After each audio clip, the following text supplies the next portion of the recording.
I'm so sorry. I'm late. I thought, I don't know. I'm sitting here doing experiments and I'm like, I have like 15 minutes. And then all of a sudden I was like, maybe I should look at the clock. I was like, oh my God, it's 11:01. I'm so sorry. And I changed my setup a little bit. So my software is over here, but I put chat on my iPad right here. So I don't have to do some crazy camera stuff, but I have to still do my post on Instagram. That was so disconcerting. Yeah, I am like a very, very punctual person. Not that you are going to believe me right now, but at the same time, I am one of those people that it's like, oh, I'm early.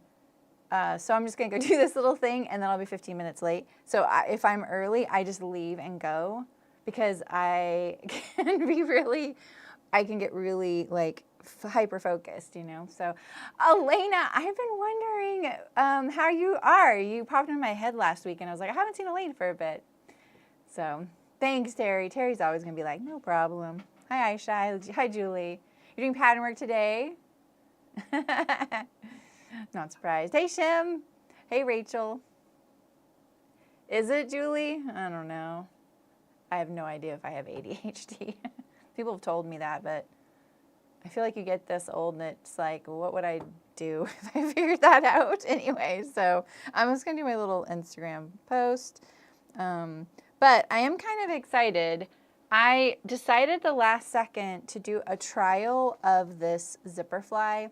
I read the instructions yesterday and I was like, yeah, you just do the same thing, Sammy. You just don't do this one thing at the top, right? And so I thought, you know what, let's just do a trial anyway. And I figured something out. So I'm going to give you already a little sneak peek. This is what this is missing. So when you do this fly, it's like raw all the way to the top, right? You have to leave this gap for the facing, which is what I notoriously forget to do. I always put the zipper to the top, right? The other thing I have to do is I have to pull the zipper back over here, whoop, and this one, whoop, into the seam, right? That's something you have to do. This is what I did differently. I pulled out this little edge stitch here because we're gonna have to do something tricksy with that. You have to finish this edge. If you do not finish this edge, this facing is going all the way here, like it's ending way over here. Give me a facing, please. I have a bunch cut out. So like say we sewed this like this, right? We sewed it to the top edge there, and then we turn it to the inside. This is what I'm always faced with, is this facing covering, and you're just supposed to go like this. We're not doing that. If you just finish this top edge, now you can fold it over, and if this is pulled back, right, we get a much nicer looking. And look at all that real estate I have for a button and a buttonhole, because that's another thing this is lacking. So I'm going to noodle on this a little bit at the beginning. So if you're not interested in this and you just want to get to the sewing, just skip ahead if you're watching the replay, because I ain't putting up with their comments about, you should just edit the beginning and make it shorter, because I got an email like that yesterday. I'm sorry, I was snarky just now, and I told you I wasn't going to be snarky in my reply to you, and I wasn't actually. Now I'm being snarky. So I have unthreaded this needle like 3 times this morning. All right, let me just finish this. Oh my goodness. I was also like 1,000 degrees in here, and I was like, why? The first day I wear long sleeves, is it 1,000 degrees in this office, you know? So I had to figure out how to override the thingy so that I could bring down the temperature, because obviously I'm a little overheated right now. Anyway, you've been traveling a lot. I'm glad to hear it. I hope it was good travel. Hello, Michelle. Hi, Elizabeth. How's it going? All right, let's see. We need share, copy link, and then they keep moving this, and it used to be right here. Then it was here. Now it's over here. And so I keep pushing the wrong thing. It's, you know, nobody asks for anything from Instagram. Nobody. Except to revert changes. That's all we ever ask for. it's so ironic, and it makes me so heated sometimes, obviously. It's my last live stream. I'm going to be probably super weird today. Oh, you're going to music? Okay, I may need to ask you some tips because I've been to a few concerts. I'm going to a really big concert in December. And I am realizing, like, I don't even know what to do or wear or prepare for or what I shouldn't do, you know? So you're very interested in this, as like you said yesterday. It's very awkward touching a popper or even worse about, yeah, exactly, a snap, yeah, exactly. Worked at fitting the PJ bottoms for hubby because I couldn't find the blue ones. Like, oh, no, Terry, I am flying out there one of these days. I'm flying out there one of these days. I do not understand you have like a magic hat box in your studio. Julie, you get to go to workshops, and I'm going to be doing uploaded videos. I have to do this. I have to take time to, you know, it says live. I'm hoping I'm watching live chat, not top. So, okay, cool. Thanks, Elena. Yeah, I feel like my daughter bought the ticket for me because she knew I never would, and she knows I really want to go. And I am very excited about it. And I'm really shocked by this because the idea of concerts is, and I'm not really a live music person. Like in general, I'm just not a live music person. I love music. I love it. I don't find going to concerts very much attractive to me. I don't dance or anything like that either. I sing in the car alone, right? So, yeah. So I am going, and this is a concert that there's going to be mostly young people there. Like, it's not directed at my age demographic, let's be honest. Yeah, that's right, Aisha. Do you go to, like, really big, though, like, pop concerts? I don't think so. I think you go to different style, right? And maybe Elena doesn't go to big pop concerts either. Maybe I'm asking the wrong people. You know what? We're all going to learn something. And I've even designed some fabric for it. And now I'm like, I don't know what to do. Don't assume about the age. Yeah, I'm not assuming. But typically, I watch snippets of their shows on, like, social media and stuff. You do, Elena? Okay. You go to everything? Okay, I'll ask you guys. This is great. Basement to ballparks and arenas. All right, yeah, this will be at a big arena in San Jose. So, it's Billie Eilish. I'm going to see Billie Eilish. And I'm really excited about it. But I'm a little bit like, what do I wear? Does everybody think that? Like, that's outside the sewing world? Or are they just like, yo, I'm wearing what I wore today, you know? Okay, let's talk about this fly here. So, I have this crazy fabric out. These are all just little sample waist facings. These are fly extensions. And where do zippers be? There we go. Oh, that's right. Your wife's really into Katy Perry. I forgot, of course. Oh my goodness. Yes, I have seats. And my daughter picked them by an exit, bathrooms, and we're up. We're up on one of the like upper levels. So.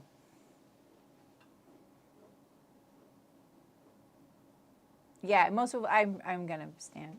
I need a gold lame. No, that's Amy. No, I do not need a gold lame jumpsuit. I would love to show you what I made, but I feel like you're gonna be like, huh? So, cause I love Billie Eilish's music. Like, I love it. I love all of it. I love her new album so much. One of the funny thing is when this new album came out, it was my birthday weekend. My cat Haku died, and one of the songs on the album came out the day before my birthday, and Haku, I think, died like a few days before that. And one of the songs on the album was named Chihiro, it's one of my favorite songs on the album, even if it wasn't named Chihiro. And the crazy thing is, Haku and Chihiro are characters from one of my favorite anime movies called Spirited Away. If you have not seen anime, you don't think you're into it, I still highly recommend this movie. It's gorgeous, and nothing is as it seems, and I love it. I love that the bad guys look like good guys and the good guys look like bad guys. I love stuff like that. And Haku and Chihiro are the little boy and the little girl. The little girl's name really is Sen, but it's because of the story, she loses her name, and Haku, the little boy, helps her find it and remember it. And so we had cats named Haku and Chihiro passed away soon after we moved here. And then Haku lived a lot longer. He became an old man. And Haku and Chihiro really, they were both boys, even though Haku and Chihiro in the movie are a boy and a girl. But Haku, he was a white cat, and he had a gray mullet, just like the dragon. The little boy turns into a dragon. So anyway, that was so cool that that album came out and that song. I love the song. Yeah, the fabric I made is Chihiro looking like Billie Eilish with the same hair dye. And I just want to make like a t-shirt out of it, just for fun. Oh, you went to the When We Were Young Fest? Oh, that's cool. My daughter goes to a lot of festivals and stuff like that. Good shout. Wait, good shout. Yeah, always remember the music. Yeah, my daughter made sure. We're just chatting, Monica. You are fine. Runs the gamut, and there will be people of all ages. Yeah, okay, cool. Yeah, I'm sure it'll be fine. You always just dress comfy when I go to shows. I was at, and you wore linen Wixon shift and bike shorts. Okay, cool. Yeah, I think I'm just gonna wear like jeans and maybe make a t-shirt, like an oversized t-shirt with this graphic on it, just for me. Hi, Jan. I was just thinking about you too. Hi, Sylvia. I am super pumped today for some reason. I don't know what it is. I'm like trying to figure it out. What shoes am I wearing? I'm wearing my new, one pair of my new shoes. I can just slip it off. It looks like this. I'm like, why isn't it showing on the screen? It has a little zipper here. They're Taus. I have these gigantic orthotics. So these are what I'm wearing today. You have nothing to worry about with Billy. Only time I'd wear is when it's, we're going to have to make calculators, or when will be a circle. Yeah, exactly. Yeah, I have been to shows like that, Elena, a long time ago, and I had to worry about that, and I didn't like it, so. Yeah, and then I got also a pair of Jambus that are more like a Mary Jane, and I went there yesterday. I'm trying to I have hardly any shoes. They're all just so, the few I wear are so worn out. And I was like, how come there's never any Kelly Green shoes? She goes, we have a pair of Kelly Green. I wanted a Kelly Green pair of penny loafers. I don't know why. I wanted just like a penny loafer style, but something kind of modern, maybe red, like dark red, you know, or anything hunter green or Kelly Green. And she's like, we have something like that at the other store. They had it transferred. It's super cute. It was by Allegria. And it's a little clog Kelly Green penny loafer in suede with the shearling on the inside. Not a slipper, a shoe, but I thought it had a heel, and if it has an open back, it has to have a heel. Because you saw my orthotics. It's like a 1/2-inch orthotic, right? So I have to have a lift in the back of my heel. And so if it doesn't have a closed heel and I can't put my orthotic in, it has to have it. It was too flat. I would walk around on my toes in these shoes. So they were super cute. Ox blood penny loafer. Oh, that sounds really very big. Yeah. I totally agree, Elena. Have I ever told you guys when Michael, I think I have told you guys this. Maybe I should tell it again. When Michael and I first started dating, we were both in the outdoor industry. He worked for Yakima Roof Racks, and I worked for Kokatat Water Sportswear. And we would go to the same show, but for different companies and from the same town. And I think the first one we were dating at, we had been dating like May to August, like that amount of time, right? Still getting to know each other. And I'm trying to think, like, Trying to think any other reference. Anyway, he didn't get to stay the whole show. I got to stay the whole show because it was my first time going to this particular outdoor show, and they wanted me to soak it all up, and I was there for like a ridiculous amount of time. We helped set up, we helped clean up. It was ridiculous. He was only there for the first couple days. And that outdoor show, it's in Salt Lake City, Utah. And at the time, there were a lot of restrictions in place. Like there's no alcohol. You couldn't even buy coffee on Sundays.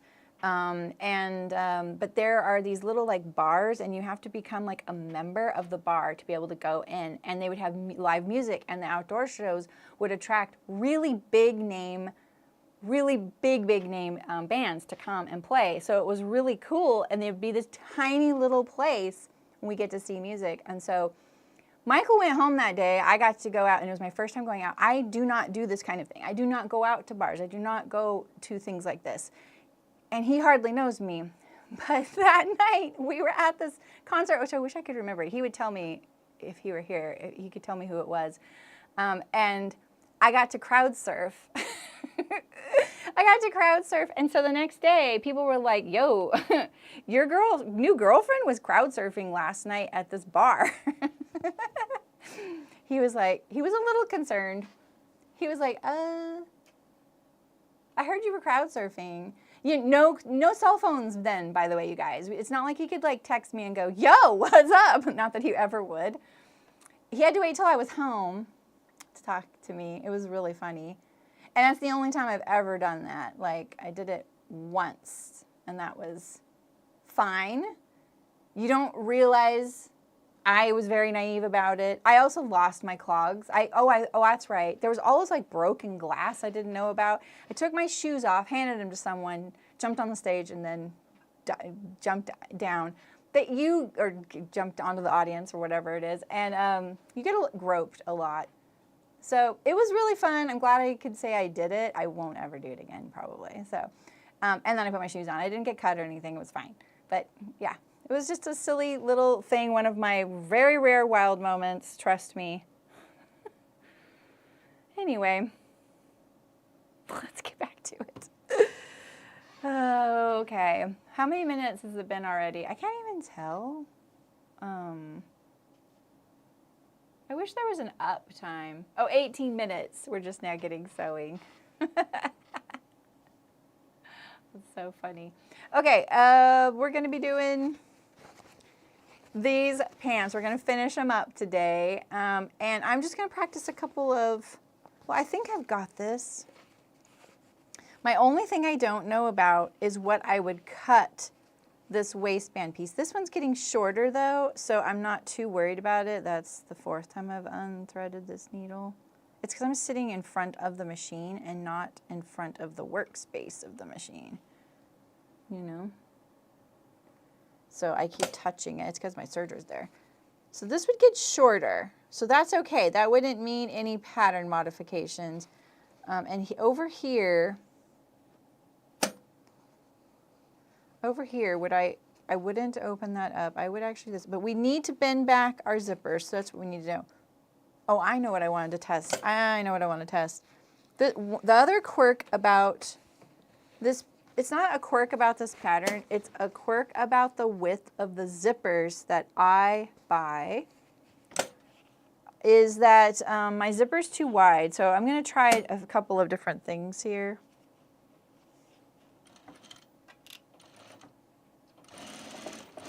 I'm just going to baste this.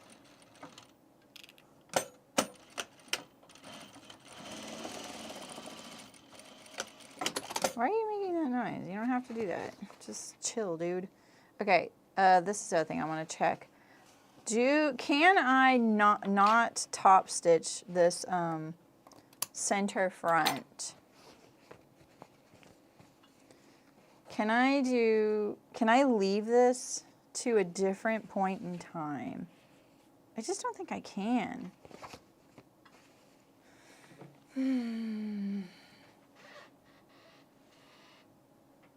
That's true, Elena. A lot of people are like, ah! Is this a no, this is, I sewed part 1 on Thursday, Jan, And I'm at the point where I would add the zipper fly to the pants, and I just wanted to practice it and figure out a couple things, so that's what we're doing. So, yeah. All right, so this is my problem. When I put in the zipper here, right, if I do it the way you're supposed to, I barely have enough room on the side of my zipper here, right?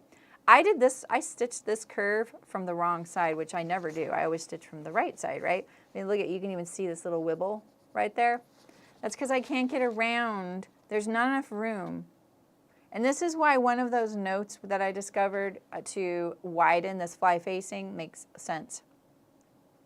So this one I sewed wider than the notch. So this time I'm going to sew to the notch. And let's see if oh, this zipper's a lot longer. We'll just pretend. So we would do this, okay? Actually, you know what we'll do is, don't let me use real stitches. We're only going to use base because I'm going to try and reclaim this zipper. So let's just do this first. Okay, we're just tacking it, and we're going to line that up to the fold there, and we're going to pretend like it's 2 inches down. No. Actually, we're going to do this. We're going to line this up like this, because really what I'm worried about is the clearance down here. So see, right now the clearance looks really good. You know? So let's just do part of this. All right, and then we turn it and we top stitch it like this. And then we flop it over like this. And see, look, that's even worse. I don't have enough room around this curve to get past this zipper. This is a big problem, because you kind of learn this too late. I always line this zipper up to the bottom of the curve here, because look at all that space I have there. Well, we don't have any when we move it over here. So this needs to go further up, which means you're shortening the opening length. No, I don't always sew tabs back. We're only doing that because it's a facing, not a waistband. So the top edge of the zipper won't get enclosed with the seam of a waistband. So it's the one thing I always forget to do. I'm not sure if that's in the instructions or not. So it could be me that's always forgets it.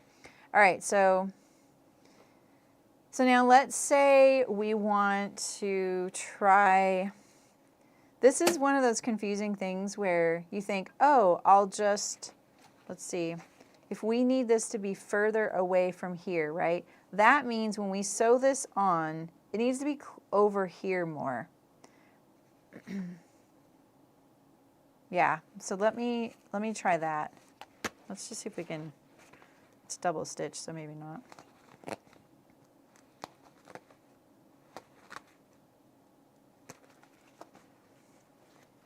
It's not in the instructions. Okay, cool. I might reach out to her and just tell her. I didn't make her tutorial video for this. I don't know if she has one or not. I will tell her sometimes, like, hey, you need to change this, but I'm gonna do this in the video, so the video doesn't reflect your instructions. It's kind of terrible. I don't want to like make her do things, but like when I'm recording, everything is set up and I have to start and stop the same day. It's really a pain in the butt if I have to go to a different day, because the lighting will be different. I have to put I like to put the same outfit on. Not in her videos, it doesn't matter about the outfit, but the lighting is kind of a big deal. And plus I just need to move on. I can't just do the video until I hear back and all that, right? I'm like in the grip of it. So anyway, but she's really great. I'll be like, hey, this isn't sewed together like this. You need to fix this. She'll be like, okay, and she just fixes it. So I might tell her about that one. All right, so now if I put this further away from this seam over here like this, let's move it way over. Let's just exaggerate and see. Now, if I put this further away from here and I still stick with my tape just barely touching the bottom, I'm just looking for like guides, right? It's like something I can rely on for later. and things that make sense. And if I say them out loud, do you see how my machine didn't move there? That is because my foot was on the teeth, right? It's such a good example of why when you need a hump jumper, that's what's happening. The feed dogs can't grab the fabric because presser foot's not touching. All right, so now let's see. That's worse. See, it's very contrary to what I think every time. Would a wider facing solve this though? I don't have this problem on other jeans patterns I sew. So that's a bummer. All right, so I've gone through this before where I've sewn it like 12 times and then I realized, oh, you have to do something counter to what you think. Did you just see that little bug fly by? It might need to, I feel like that's what it is. You have to like straddle the seam and that feels wrong every time I do it, you know? All right, so now this time we're gonna go the other direction and we're going to, I don't think this works though. I can't remember why. Okay, so if I go over here, all right, so let's say I'm gonna put the teeth on the center front. We're just, like I said, we're just looking for something to, you know, triangulate it, all right.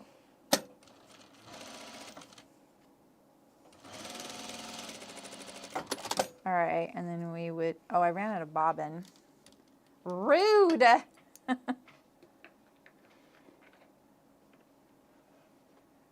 Oh, I'm sure there's other great people doing tutorials for her. I see there's like a Dropbox folder that I drop them into, and there's 2 other names, and I can't remember about who one of them is, but the other one I'm like, you know, she does good tutorials. I mean, I know you guys like her. I don't know. Haven't watched them, but you guys like her stuff. All right. Let's try that again. I'm not going to top stitch it though. Okay, we're lining the zipper up over. What the heck was that? Oh, my weight fell off. Oh my goodness, that scared the bejesus out of me. Okay. So now we'd do that. We would top stitch it and then we would flop it over. Yeah, I totally agree. I think that, okay, that would work. Let's continue now. Okay, so look at all that fly facing we have over there. Okay, we're gonna continue. Is there any other things we're not thinking about? We would do 2 stitches there. Now, is there another place for me to top stitch that opening? No, I would have had to do it before. So I think you have to top stitch that. What if I had, oh, I think I know what you would do. I think you would go, okay, let's just do one more. I think we're there. Okay, one more, all right?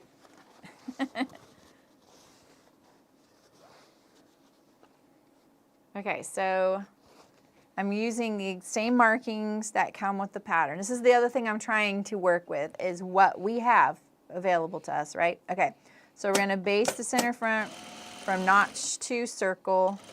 Don't do a drill hole like I did. I was just in a hurry and cutting multiples. Okay, and then we would back stitch, continue, we would do our center back. Nope, I already did this wrong. This is with the idea I had. I already did this wrong.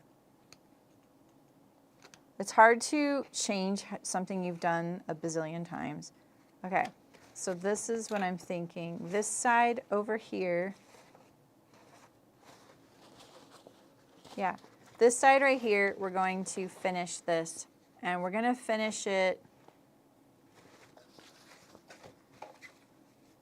I'll tell you where that notch is going to go. We're going to finish it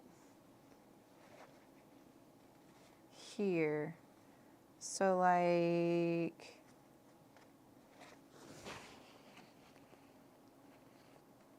like 1 inch over.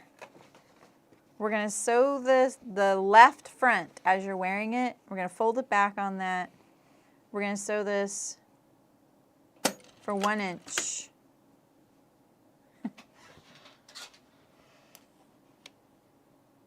Right here.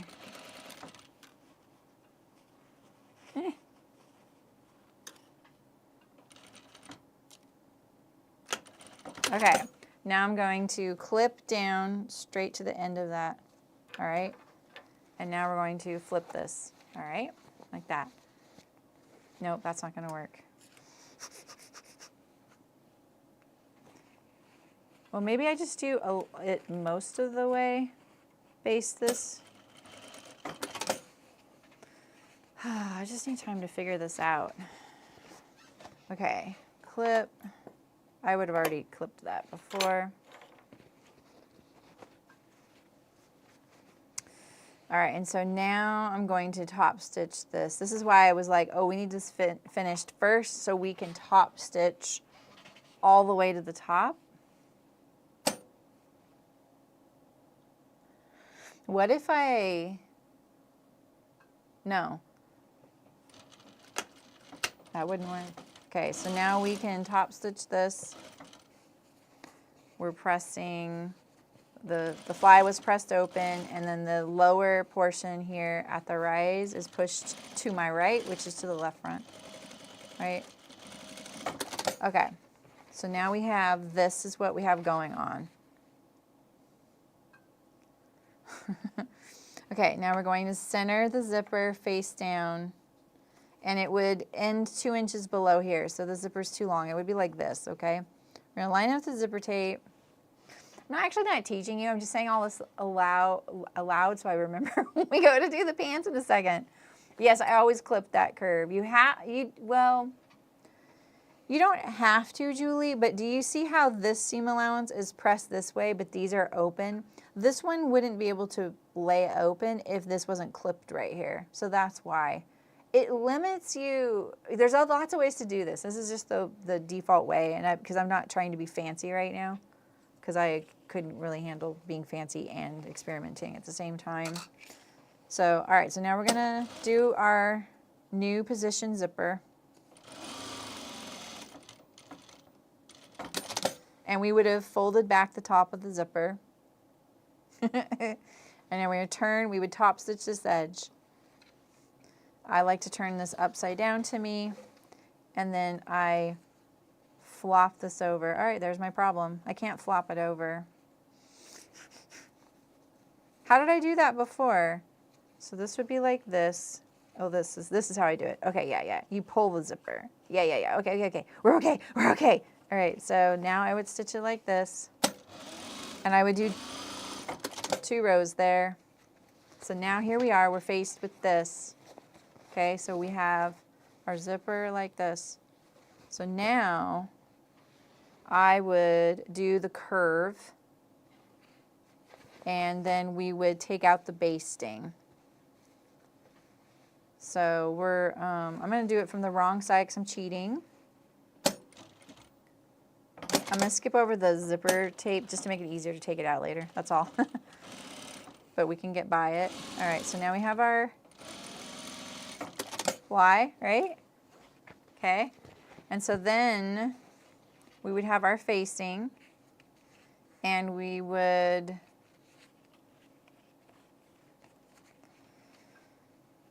hang this off right there, sew across the top, right to that crook there, right? Fold this back. Fine, I'll back stitch a little bit more than I did, okay, like this. Actually, we're gonna turn it, right? Then we'll wrap it around that raw edge. And this would be our zipper down here. Then we would fold this down, and we'd be able to top stitch our facing. okay? And then over here, it's just a matter of like sewing the facing on. We have our fly shield. Let's not forget the fly shield so that we know we didn't forget how something would go. Right, so that would be a finished edge along this long edge. And we would attach it to this side right here like this. Okay, okay. Okay, yeah, this was a good thing to do because I think we're gonna have an issue now. All right, so now we have this. We have this. So let's just stitch this down as if doing it. I know I'm going really fast. I won't go this fast when I'm just eager to see if I got it right because I don't think I did yet. This makes me feel a lot better of why I don't do a great job on this now. Like there's a few things that have been working against me. I'm just top stitching that down because I'm not using the iron. I would not do that yet. Okay, now we're going to top stitch. I want this to come over further, actually. Actually, the zipper would stop down here. Yeah, okay. Right? Why didn't I bring his pants?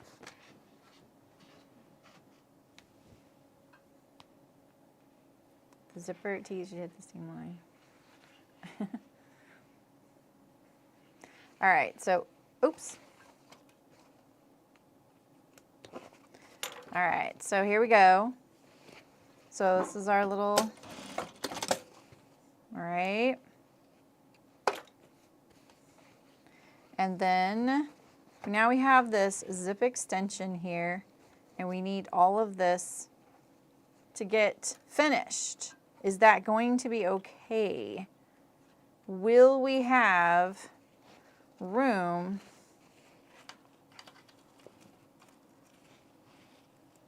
so this would have the buttonhole and this would have the button. That's what I don't understand, is why that is so small. All right, let's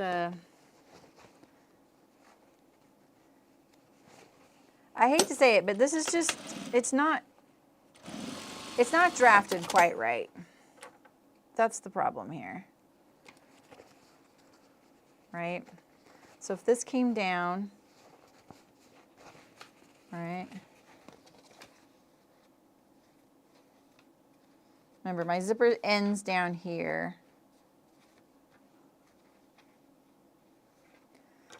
I'll take out the basting stitch. Come on. Okay, here's my basting stitch. So here's my zipper, right? See this? I don't like that.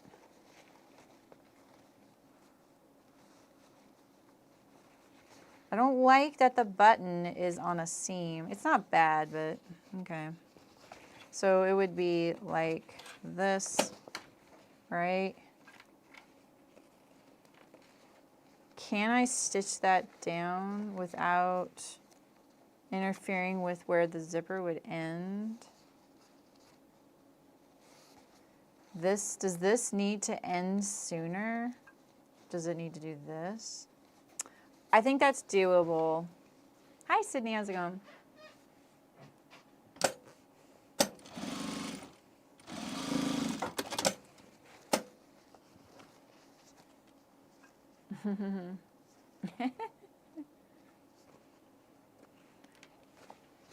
The zipper teeth don't usually cover the seam line like that.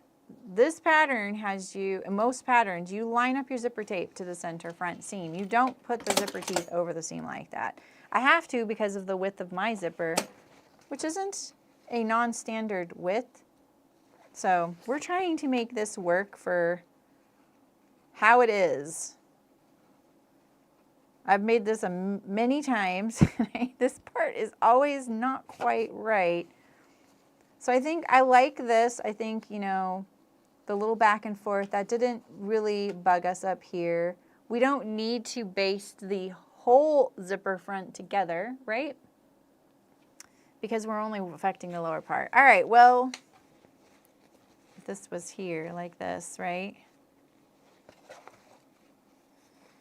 I would have sewn it further up, right? 2 inches away like that. We have room for the let's hope, button and buttonhole. It's just not much. But what I do like right now is that this buttonhole is not on a seam, because this is supposed to be folded back, and I don't like that. All right.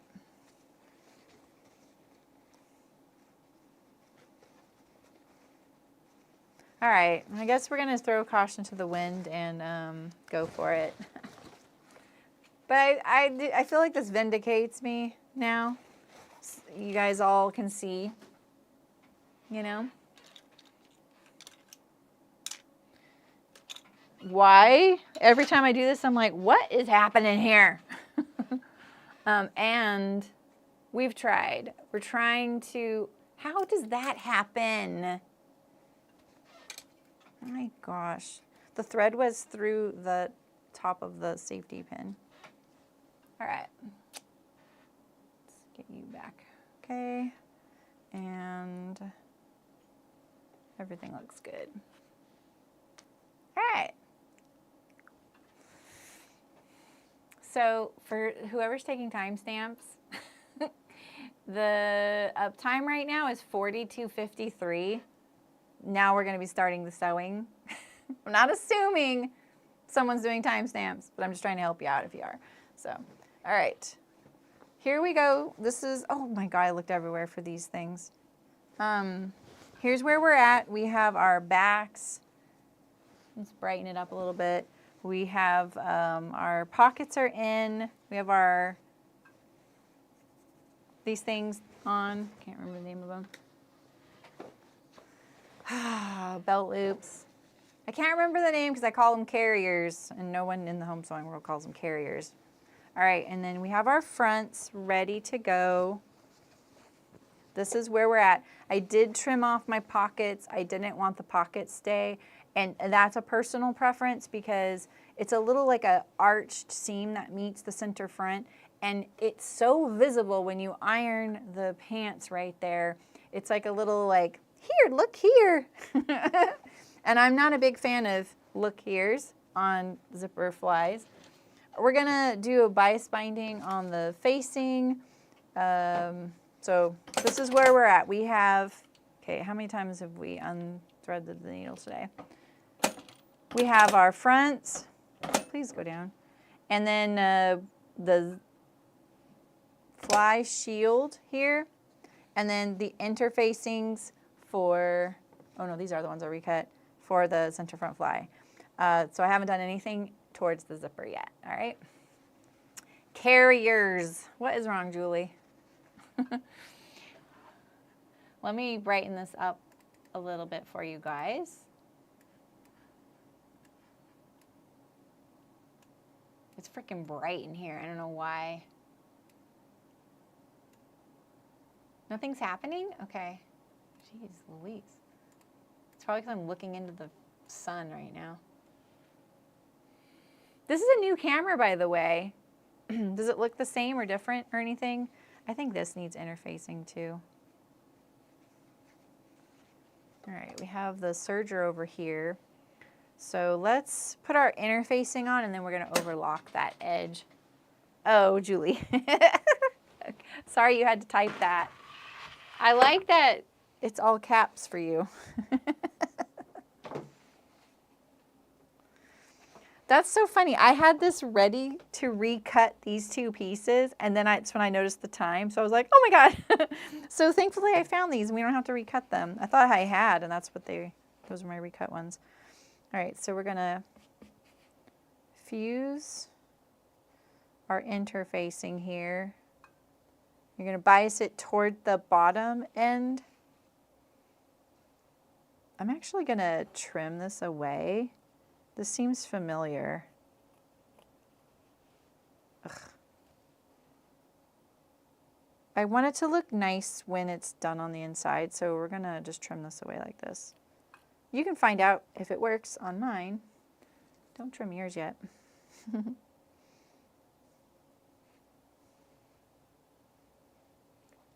I have a new video out today too. I had time yesterday to make a video amongst all the things I was doing yesterday, and it's kind of just like a review of the fitting process for the sanders that I just sewed for Michael.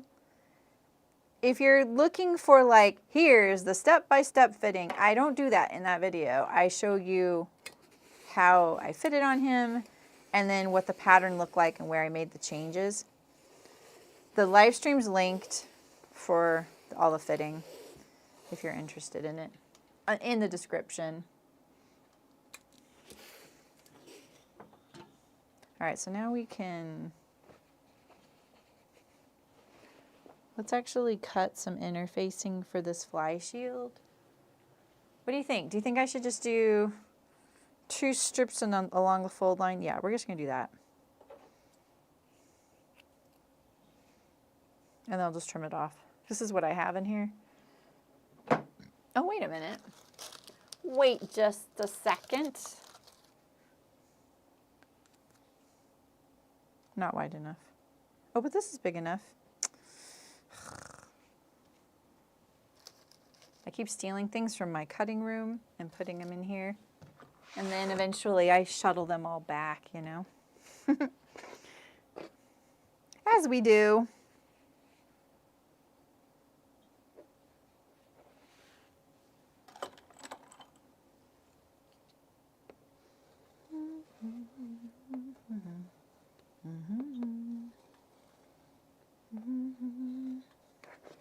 Okay.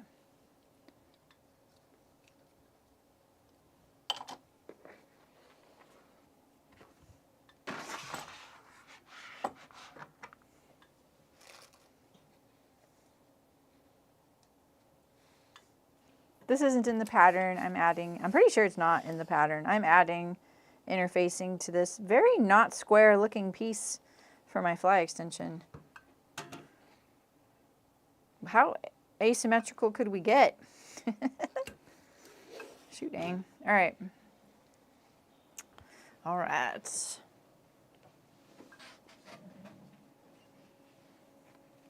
You can't in the UK. See, it's very interesting, the differences, you know. I'm going to sew across the bottom of this, so we're going to do all our overlocking at the same time. That way we can just put the serger away afterward and get it off the work surface here. I just did it again because I had basting stitch on. Not that it would have made a big difference. All right, so let me just press this super quick, and then we'll overlock, and I'm going to overlock it finishing the tails of the thread. That's why I brought the serger over today, because I'm obviously very into this lately.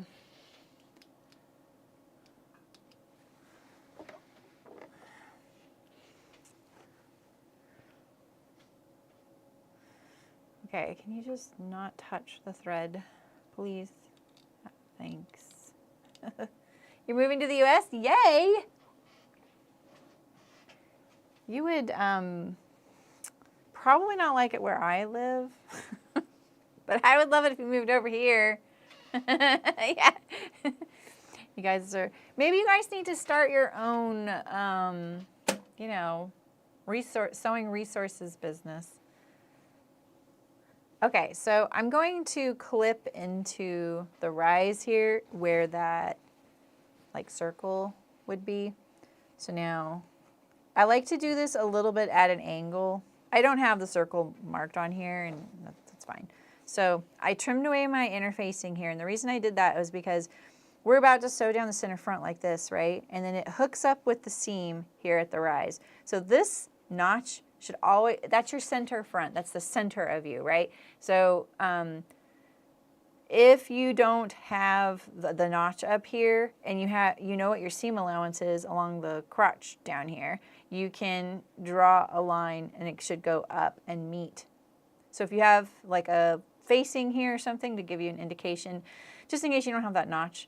It should be on the pattern. I have run across a couple home sewing patterns that don't have a notch there, which is just insanity.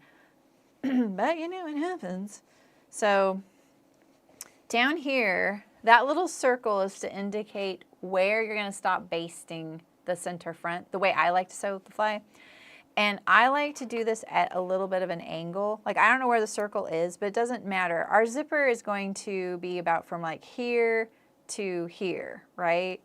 So we're just trying to figure out like roughly where we're stopping the basting in relation to that.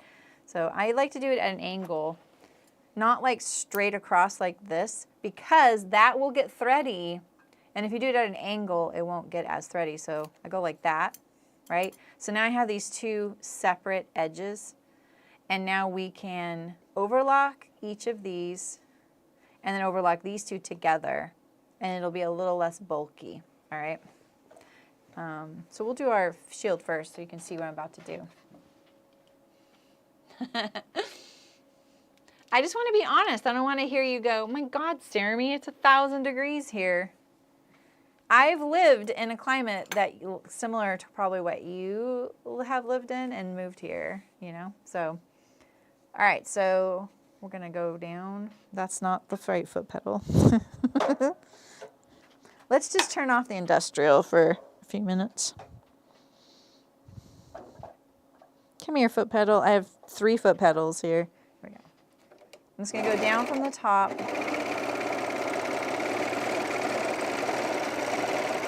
And now when I get down here, I'm going to hang the needles off the edge there. I'm walking with my hand wheel. Boy, it's very thick through there. Okay, I go 1 stitch off, raise the needles all the way up, lift my presser foot up, and I'm going to flip it over toward me like this. I try and keep the flip as close to the machine as possible. I'm going to line that up in there.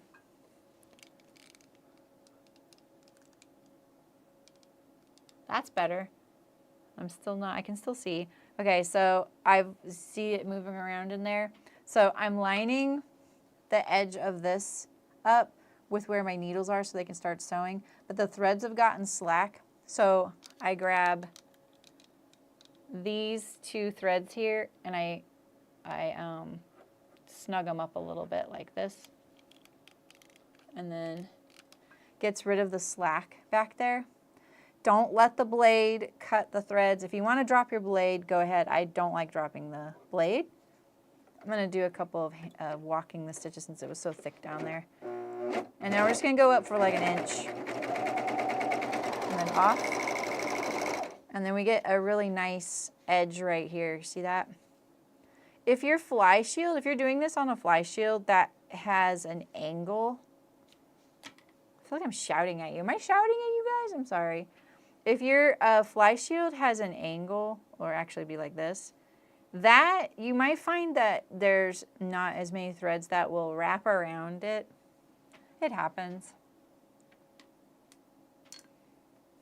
Did you really, Terry, the ice cream truck? Oh my goodness.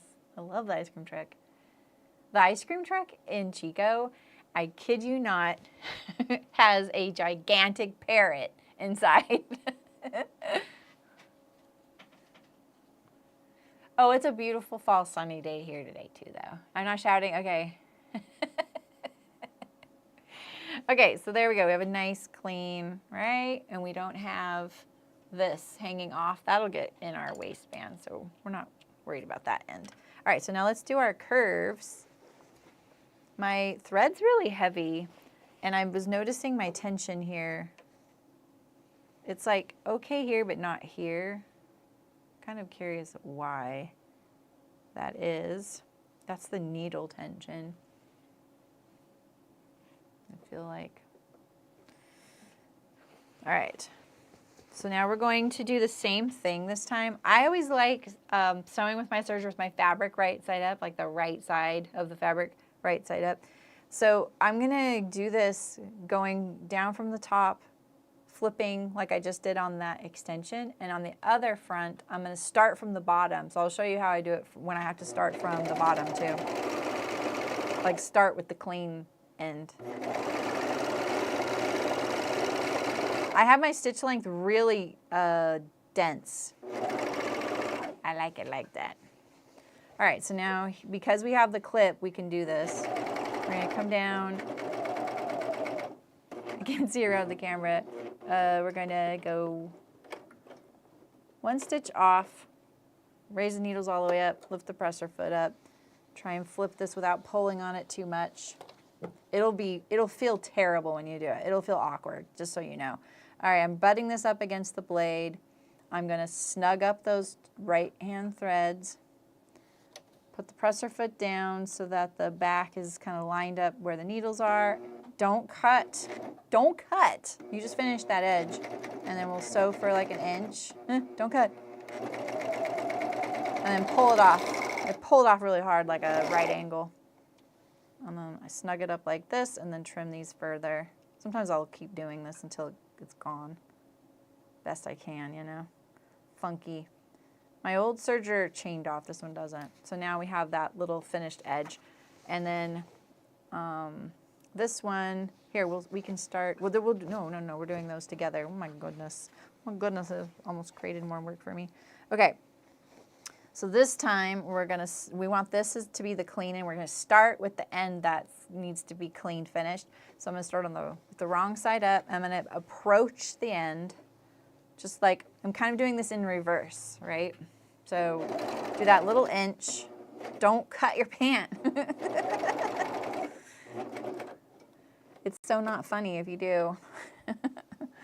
Okay, lift the presser foot up, do the flippy-do thing, right? Get that pant out of the way. Line up the needles above where we flipped. Snug the threads. Presser foot down. Don't cut anything but this tail. We're gonna cut that off. And we're gonna go all the way up. A couple of times I stopped right there and went off. I had to redo and take out all that surgery. I don't know why I did that. What is this? What is this?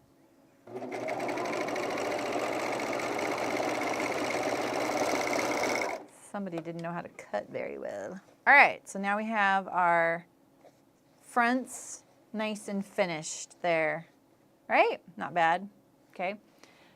Can you even see that? All right. Oh no, sorry, Monica.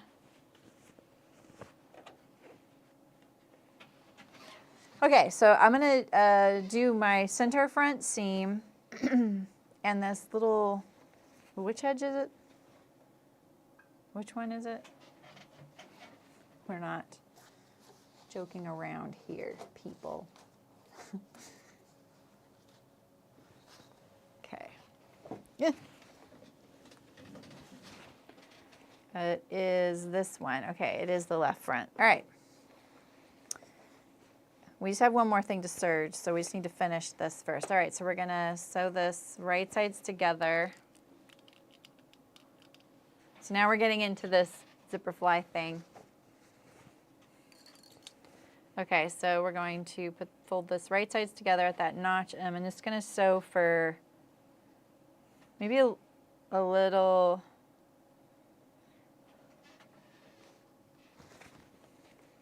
If this was down here,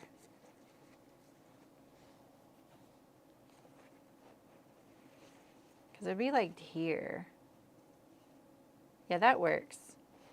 Okay. Basically, we're going to, let me see, is there a good point of reference there? We're gonna sew so that we're 3/8 of an inch away from this end here. Oh, turn the machine on. Now, if you're using the pocket stay, meaning your pocket goes all the way to center front, you're just gonna have to treat that pant like it's one layer once you lay that pocket stay on there. All right, so here's my seam. Can you see that right there? I stopped right there. I'm gonna clip to it. And my pocket is actually, I'm not gonna clip the pocket yet. I'm just gonna clip these two edges here first. And we're gonna flip it out like that. Okay, we do want that clipped too. Bummer. So now I need to know, now I need to think about where this pocket ends if I don't want to include the pocket stay. Good to know. All right, there we go. This is kind of an awkward little thing. I'm gonna stitch it down. Get rid of all this hoo-ha. All right.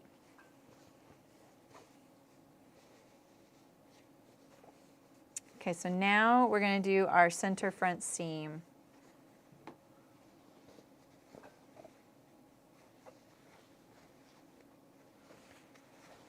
Can you guys see okay? A little bit.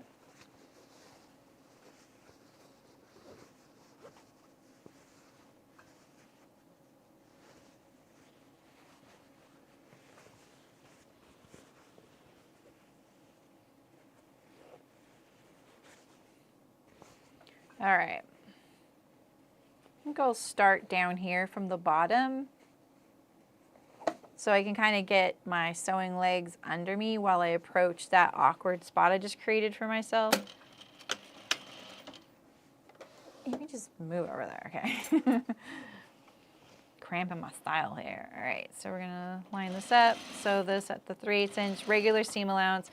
We're gonna get to that clip and we're gonna back stitch, switch to basting stitch, and the best way I can, I'm gonna tuck it in there. See, so here I have this turned inside out, and I'm gonna line up these edges like this, right? I'm just gonna like note that this notch is kind of lining up just inside the interfacing, so let's see.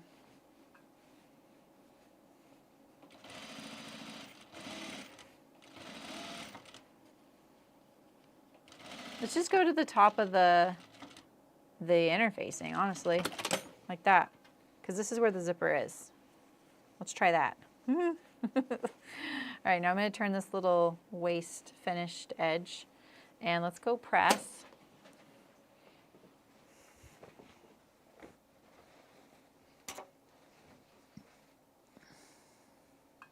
No, I do want that under there. I knew that felt weird. Okay, well, we'll figure that out in a second. That's funny I did that.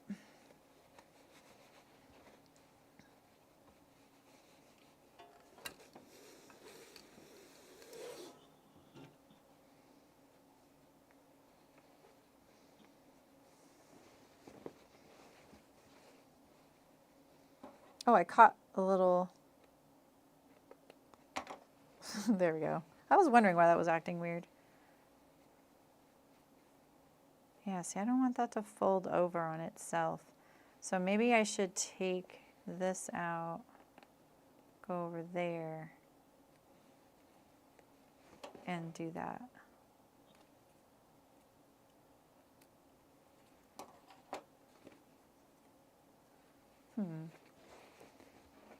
All right, we'll figure that out in a second.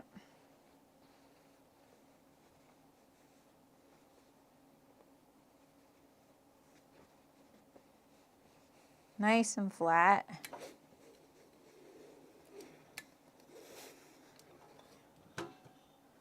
Right?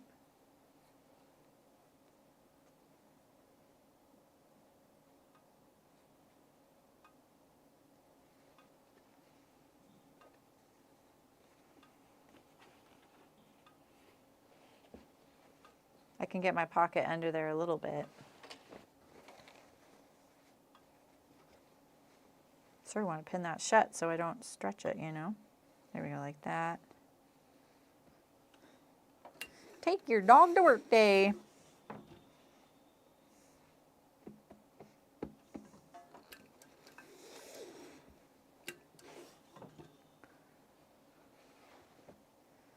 See how I can see the ridge of the edge of the facing or the pocket? That would be worse. It would be like this little arch right here. That's why I don't do that pocket stay like that. Okay. Shim was here earlier. See you, Sydney. Skating.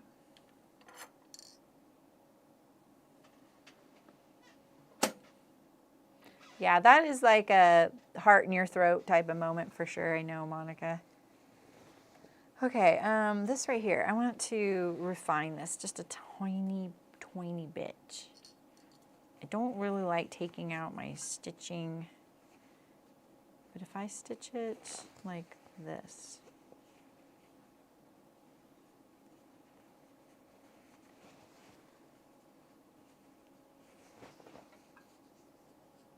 I'm just gonna stitch that little pocket edge up to the clip. And now,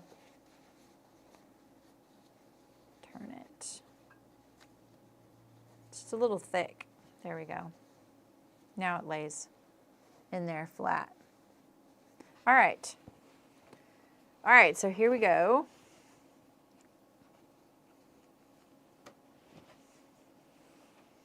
Let's overlock the rise and we can get the serger out of the way. Thanks, guys. It's really interesting. My views and everything are about the same lately. I don't really look at the analytics very often, but I noticed my revenue was up, and I was like, why is the revenue up? I honestly think it's because I'm sewing menswear, and there's probably a higher CPM for that, for the ads, which is like a cost per minute ad metric. Because I'm probably got men's in the title, and it probably attracts higher paid revenue type stuff. Which is, you know, it is what it is. Come on, get under there. Get under there. Okay, there we go.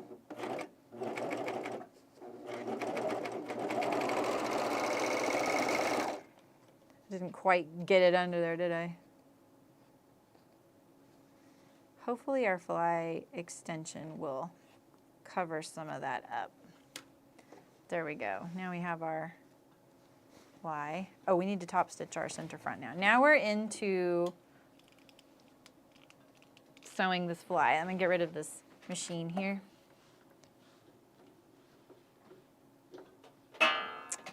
Best laid plans, right? There's this little chewed up piece of floor here because we took out the cabinet. And I have a rug over part of it, but my chair bumps into the rug. So I probably should put a shorter rug there, you know? Okay. Here we go.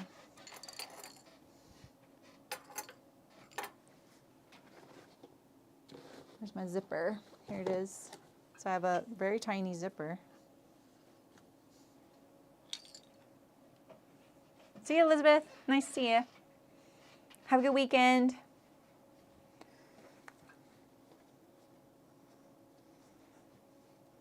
I didn't backstitch the basting stitch, so it's coming out. But, you know. All right, so we're going to top stitch the center front now, and we're going to do this to the right of the seam. I have this face up, and I'm going to take the camera out of the top here and zoom this in a little bit.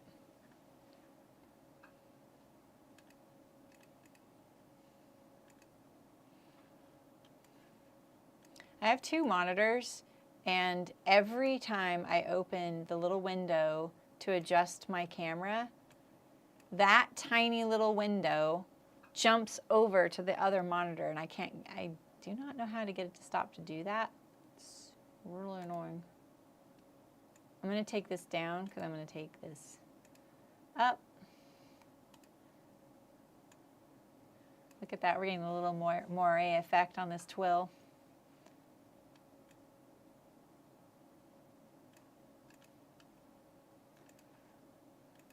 I really struggled to find fabrics. I just want you guys to know I tried to find fabrics that would be more visible, but you know, like still be a color Michael would like to wear as pants. I'm gonna shut my blind.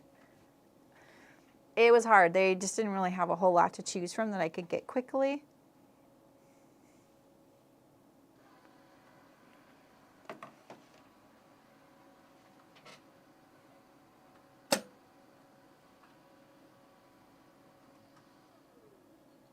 Oh, really? I wonder why. Is it election type ads? Maybe that's it. Maybe that's it. Maybe that's it. It may not be, you're not getting election ads, but there's probably more ads to go around. That's what it is. I did shut my blinds with an app because I can't reach it. I had to get electric blinds. Yes. Oh my gosh, got to top stitch this. All right, here we go. So this is face up. This is the left front, and we're going to top stitch the center front along the seam here. And this is the only opportunity you get for this. So if you don't want to, you don't have to, but this is it. Or speak now, or stitch now, or forever hold your peace.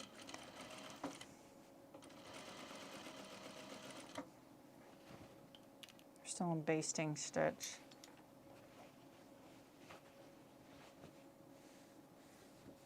You can't, yeah, I can't skip ads. That's a bummer. I know a lot of people think I have control over some of that, and I just don't, you know. Well, we're enjoying the extra $50 this month. That's quite a bit, honestly, like as a percentage of my normal, that's quite a bit. All right, there we go.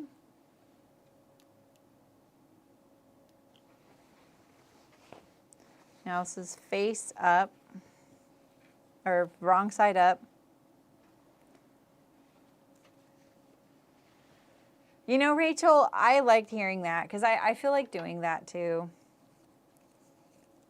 I can't imagine no ads. And it's funny because I watch a couple of like YouTubers in the business of YouTube, and they sometimes will be with someone who doesn't pay for that, and they're like, oh my God, I forgot there's people who don't buy this. And I'm like, I'm one of those people. Okay, we're gonna pull down the corners of the zipper. If you don't, you're gonna have this weird little raw edge of zipper poking up later on that looks like, isn't one of these have that? I think this one did. Oh, I didn't set up a bobbin. Shooting. We gotta set up a bobbin. We don't wanna be, what? 1, 2, 3, 4, 5. Where's the thread? 1, 2, 3, 4, 5. I know I have 6 minimum. Is that what fell? No, it was, huh. Oh, weird. Well, that's so weird. All right, well, we'll steal it from the, no, we don't want to steal it from the serger. All right, well, let's just hope we don't run out of thread.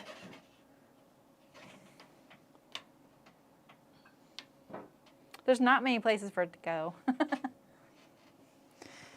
We're going to turn down our little zipper corners at the top here, because otherwise it'll be like this, like when you pull this down, it actually would have the zipper extension over it, but you'll just have this little edge sticking up right here. And it looks nicer when it's kind of turned under like that. I like to do it so, if this is my zipper facing up, I like to do it so the little fold lines up with what I'm turning back like this. But the other way is to push it and put the fold lining up towards the teeth. See the difference? Like this is my preferred way, so that when I pull this down like this, that little fold lines up with what I turn down up there at the top. Right there, right? The other way is to push the fold to the back like this, and then you can see that the fold now lines up with the zipper, and I think that that's, it can cause problems later. And that doesn't happen on the back, it's a diagonal, so you don't have to worry about it you know, you're not moving it to the back or something.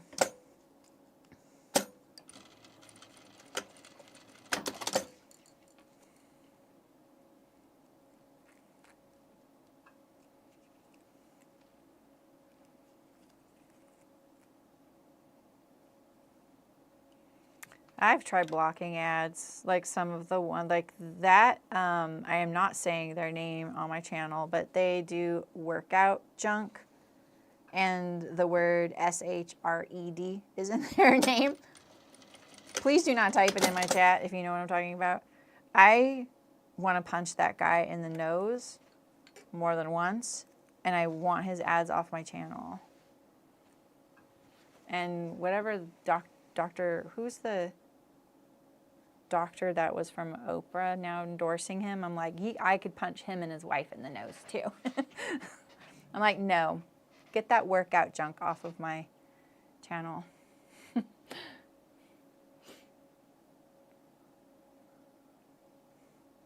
Oh, cool. That's your pattern though, right, Terry? You didn't cut it out yet. Okay, so now we have our zipper, and we're gonna lay this face down.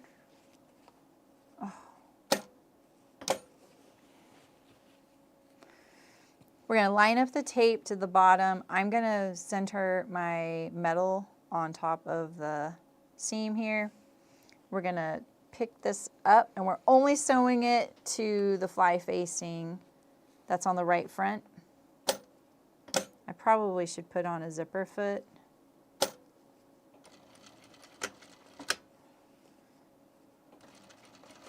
I can get away with this one, but I don't think I'll get away with the others without a zipper foot. We'll see.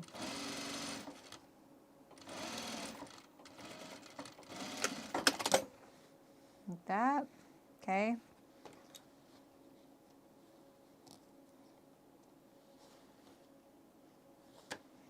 All right, and then we're going to top stitch it just along the zipper. I think you could do the whole fold like this, go all the way down, because remember how I was kind of playing around with, this is the,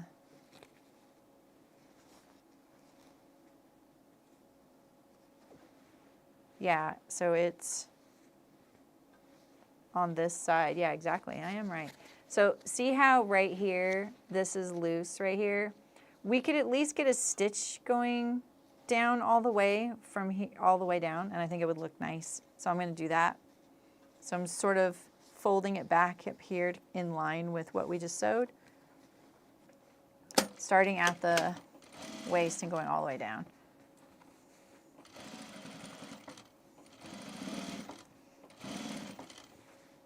This fabric's so thick I keep thinking I'm catching something. All right, here we go. Okay.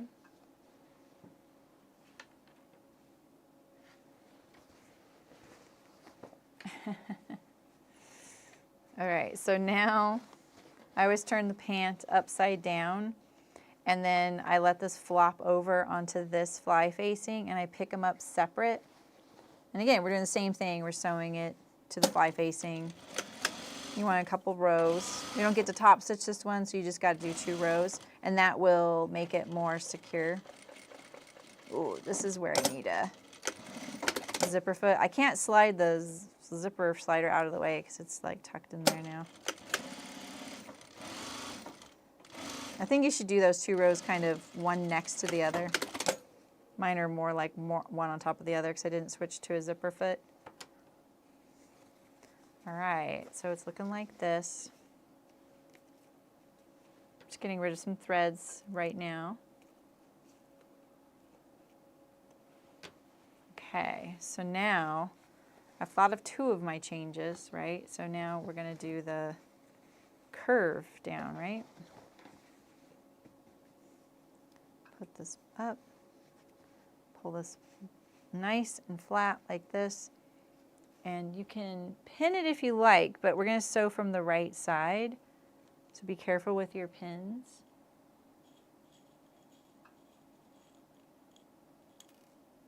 I'm very picky about which pins I pick. My office mate was looking at, Oh, the pins on my little dress form. We were just talking and he was like, oh, look at, we could 3D print cool little things on the tops of your pins. It's like, that'd be fun, maybe for our retreat.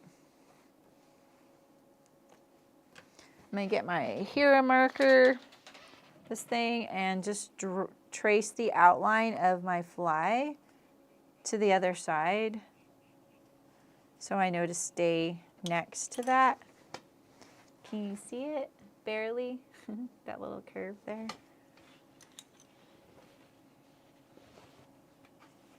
And now I'm going to stitch that down. Hopefully my pocket is in there. Your pocket stay should be in there if you're got one of those. Don't like how this is behaving. Oh, there we go. Okay, that's better. That's fine. Nope, that's not what I want. I don't want to stitch on my hero marker line. I want to stitch next to my hero marker line because that's indicating the outer perimeter of the fly facing. I don't want to barely catch it. I want to catch it, you know? So let's get rid of that.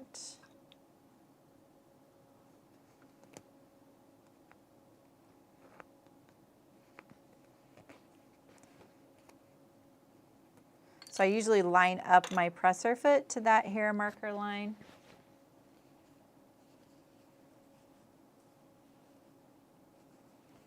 I should just clip that over again. It's bugging me so much. Oh, I almost did it again. There we go. Okay. All right, so if you're doing any kind of stretch fabric and you're doing a zipper fly, you will notice that this will start pushing down. You don't want that to happen. So I'm already like looking at this going, I can see kind of some buckling happening there. And do I start over? Because look at that. Do you see that? We're taking it out. Don't hope for the best. Not when it's this, you know, visible. Oh. But when your thread really matches well, it's kind of a bummer. I thought this fabric was more of a blue color. But the thread color that I'm using is dark gray, and it matches so good, it makes me think that this is not a dark blue. It's dark gray, you know? Okay. Last time. Let's get it up into there, okay. Okay, everything is nice and flat. Sort of making sure. Pull this pin out.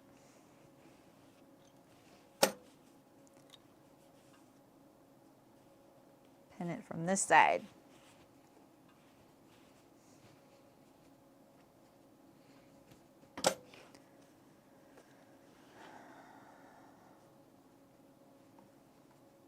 Camera's frozen? Oh. Why?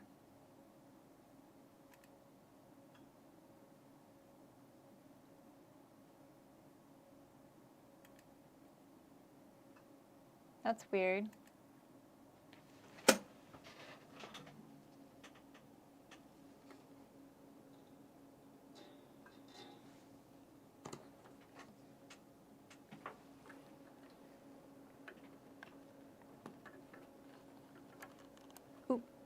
Oh my goodness. My elbow just picked something. Okay.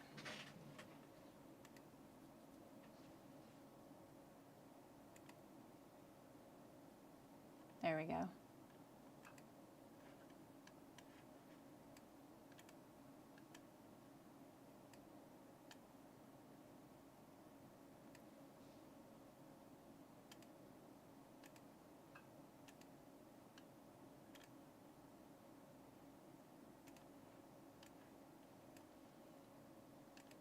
Sorry. Didn't mean to blind you.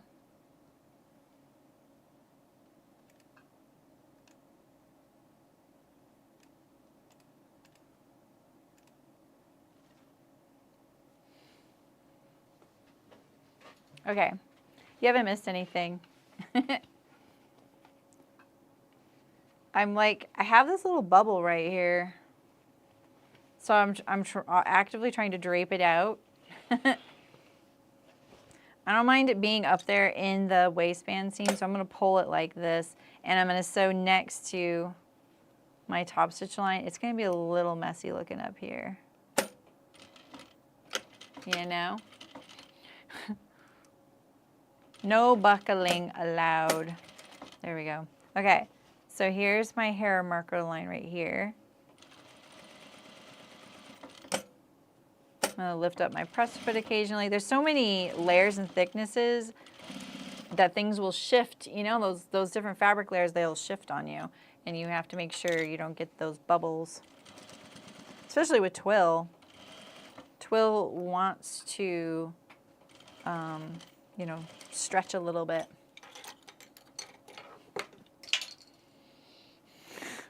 Okay, we're coming around.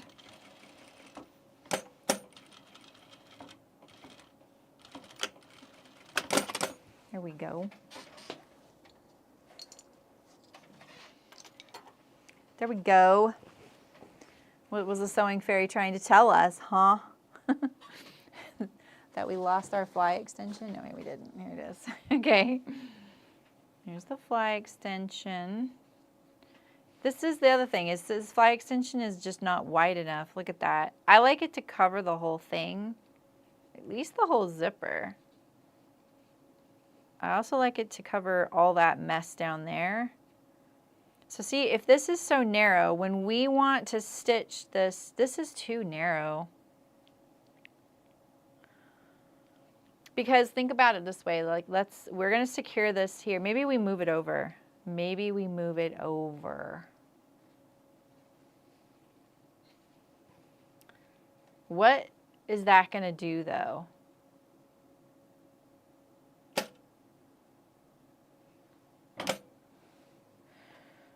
That actually could be, that could solve something else. So if we move this over, look, we'd get more space there. And we'd cover up our zipper. The problem is now we have this. Is that a big deal? If we did this, we went over here, just cover that. I'm doing it. Because what I was going to say is, if you stuck with this and it's right here all the way to this edge, right? So when you go to do that bar tack over here to secure it, you can't, because it's on the zipper. You'd have to do it below the zipper. You know what I mean? So you don't have room.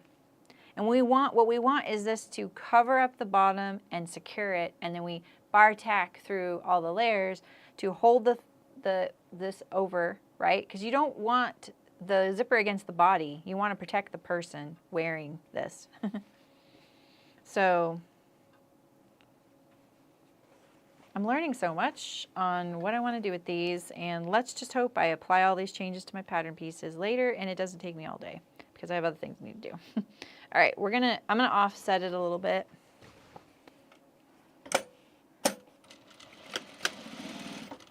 So this side is, it's the right front. So this right front fly could be a ½ inch smaller. And see, now this goes over, it still barely makes it. But I can bar tack it here. I like to bar tack it over here. I actually like this to be more square too. So, all right, anyway. But look at that. That is better than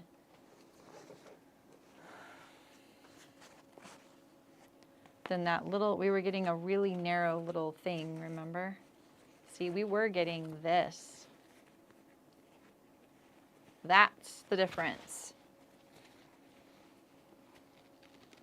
We like that, right? Okay. So what I would do is either just make this thing wider, and you don't have to worry about any of the things I'm rambling on about. Just make it an inch total wider so that it can fold over, 1/2 inch on each side will meet here. And I would even do it more. I would like it, I don't know how wide you want your shield, but this is obviously too wide as well because of the way we had to position the zipper. So maybe the fly could get narrower, and then the shield just gets the same. No, I have to think about that. But anyway, I feel good about that. Okay, so now we're going to take out our basting stitch.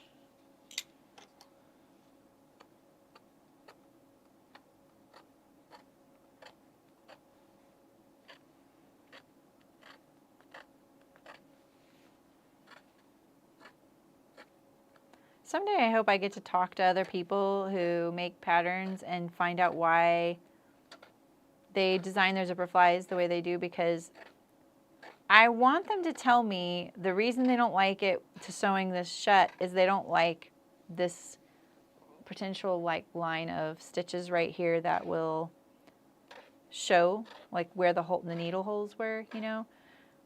No one ever says that to me though, and I'm fine if your zipper fly doesn't sew shut as long as the zipper, there's like a 1/2 inch right here.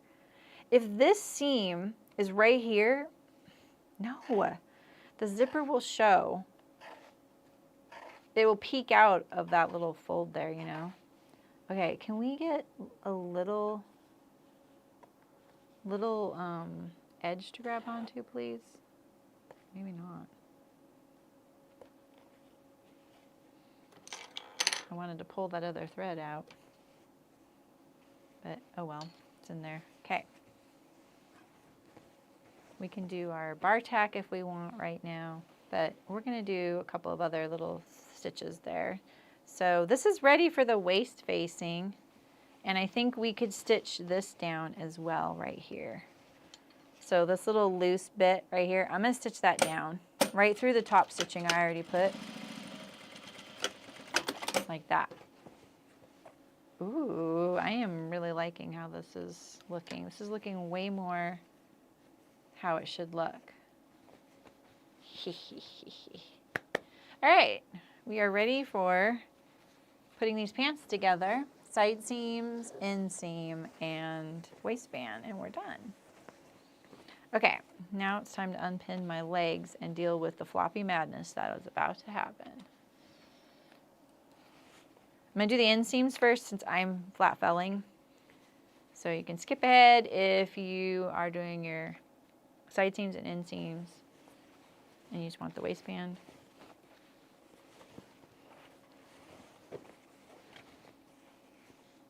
I didn't almost just do that right sides together. Do this wrong sides together. I added seam allowance for the flat felling on the inseam. Oof. Do you guys know if I added it to the side seam?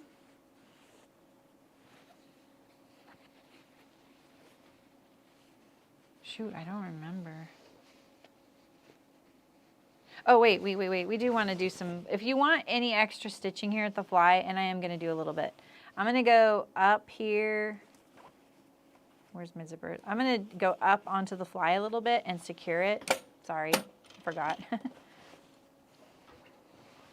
don't know why I was like, you can do that later. No, you do it now because we're about to put all this together. All right, so I'm just going to stitch in the seam allowance.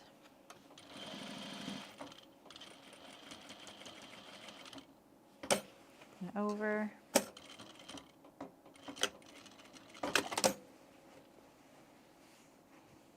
That would be Wednesday's stream though. Yeah, I can't remember. I might be able to look on my pattern pieces. All right, we're gonna tack this down. See, this is still not really, this would be a bar tack usually. That's not really where you want that.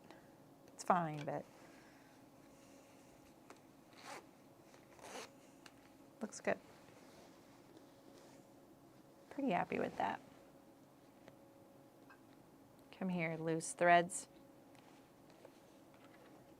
Out, out. Loose threads.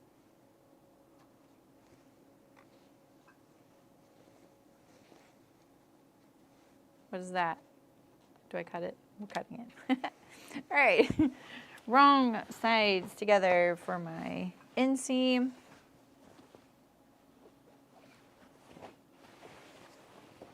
I know I added the seam allowance for this. I don't know. Yep, 3 days ago. Yep. The only good news is that the out seam is pretty easy to fix after I'm done, but I don't want to have to, you know. This doesn't feel wrong side. It's not wrong sides together. Oh my goodness. I'm a hot mess.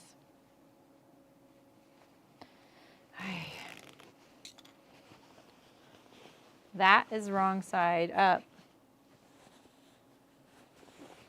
No, that was right. Oh my goodness.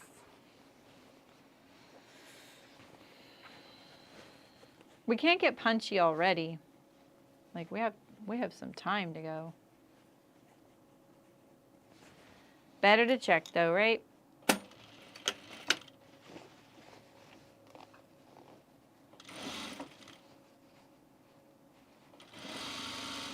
So I'm sewing this out my full seam. I don't think there's any easing between the knees on this pattern. I didn't add it. They are more of like a relaxed pant fit, not a snug jean fit. I drafted it, so I know there's not. Because I used the short pattern to make it pants.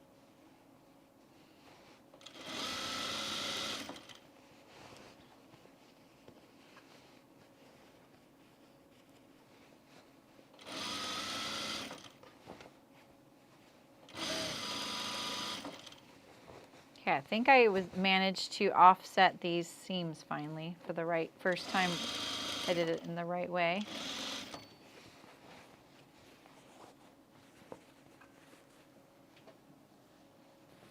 You know, you don't have to, Sylvia. I'm thinking I can maybe look at my pattern pieces, which are in here, and see, but because I probably rambled a lot around it, and I don't wish that on anyone, so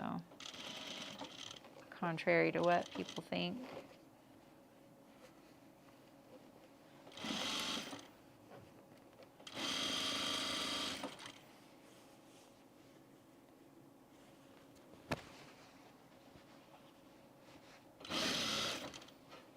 I'm hoping I can just see it, you know?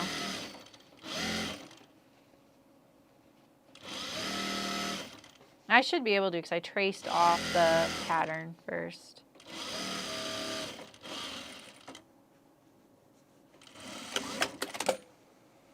Okay.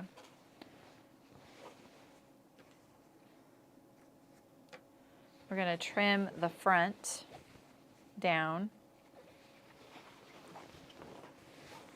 I always put the side I'm trimming down on the table so I don't cut anything else.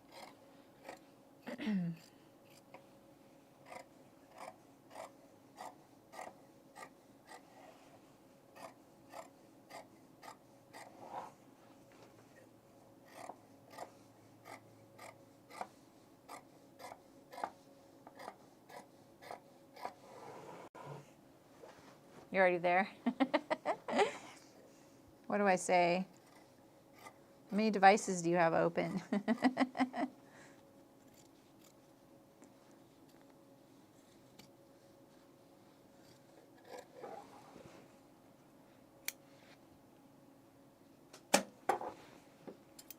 I talk about the green line being pretty good. Yeah.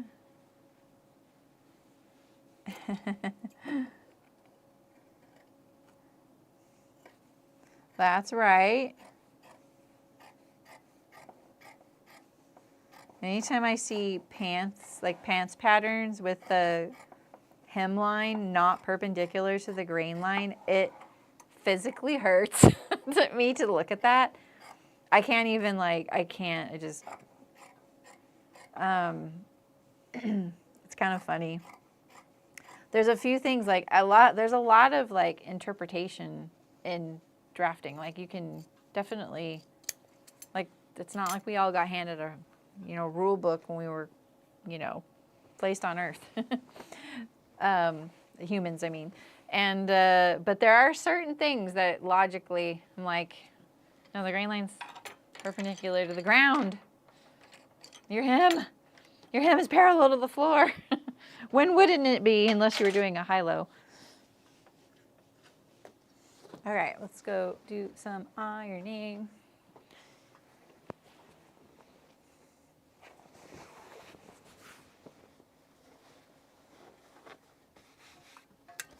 Get rid of this wrinkle I created because I had these sort of rolled up for a bit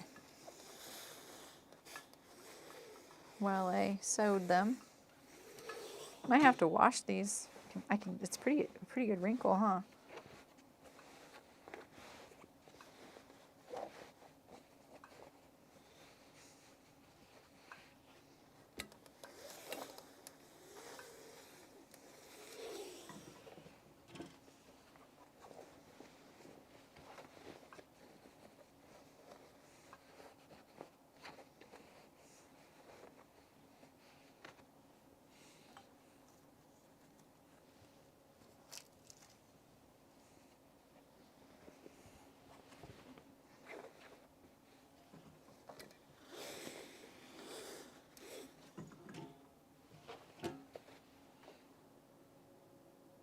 Hi, Amy. How's it going?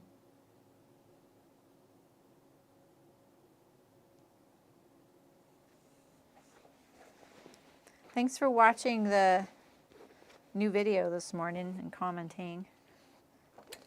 I saw your comment. I thought it was on one of the live streams, and I was like, oh, it's the new video. I'm not sure that video will be for everybody, but I liked doing it.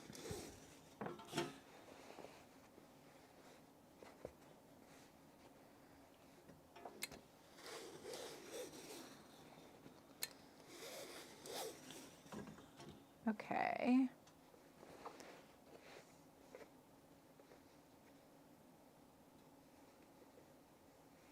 I see you're making the adaptive shorts too, even though you were like, I don't think I'm going to do these. I really want to learn from your experience for doing that. That'd be so handy if you knew someone who needed them. Hopefully, we never have to make them, right?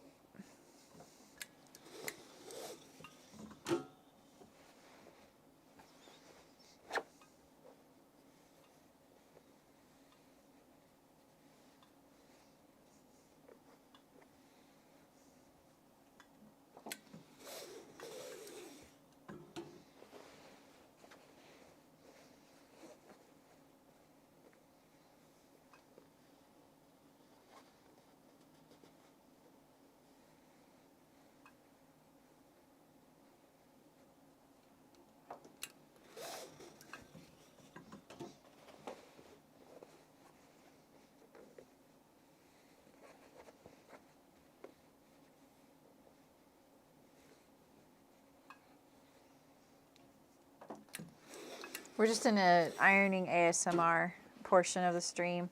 Sorry if someone's joining. I'm like daydreaming. I forget sometimes I'm live streaming. I'm sorry. I don't have the chat over here, so I'm just in the zone.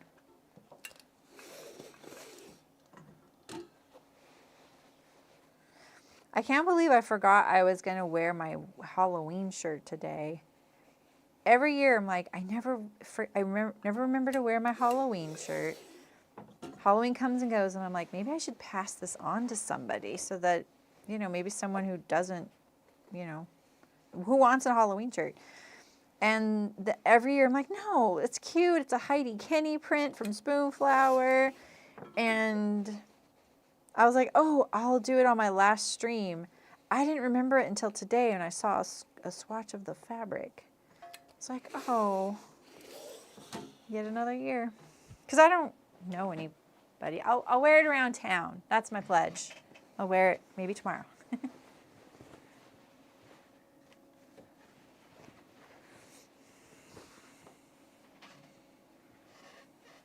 Yeah, that'll be really cool, Amy. All right, we're doing the flat fellow seam here.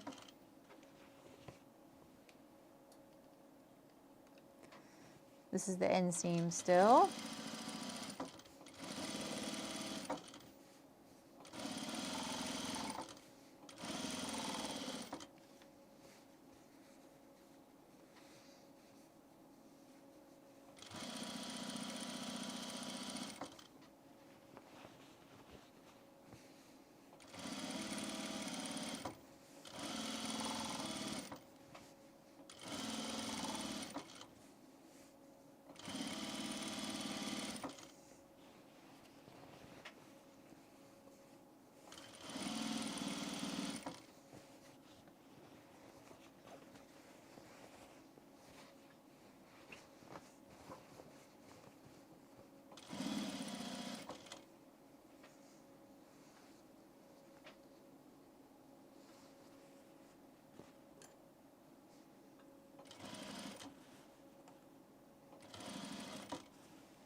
And just in case you're all wondering, I'm still fantasizing about my retreat center.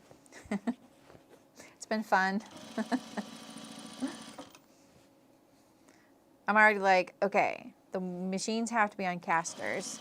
That way it could be a space available to other like people, like maybe artists or whatever that want to teach a class, you know?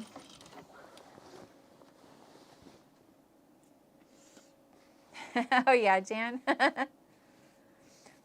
I've told you that's one of my favorite things ever that I sewed was the mummy costume for Cricket and I.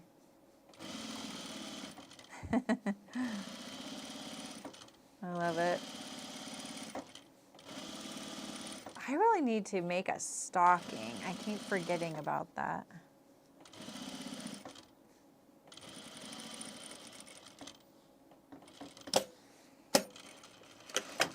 Okay.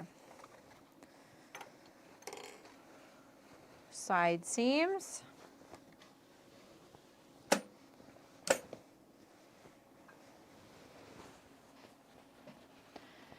Are they 3/8 or not? Let's see. Can I tell?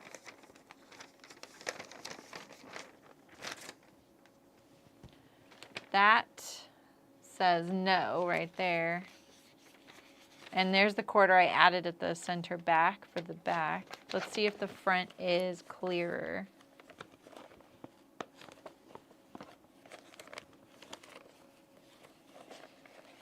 Wherever it may be.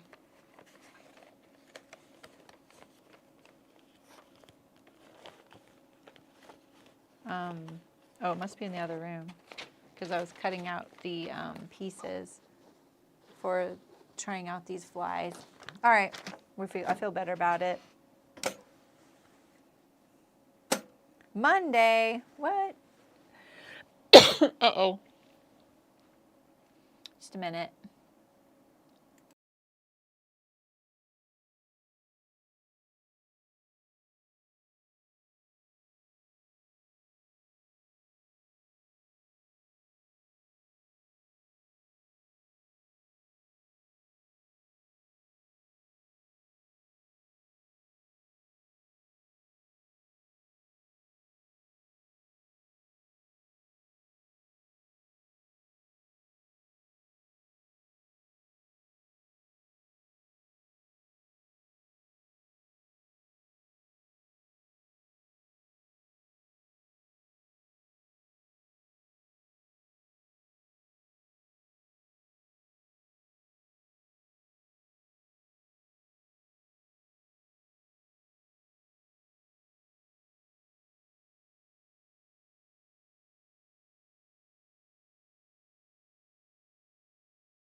Okay.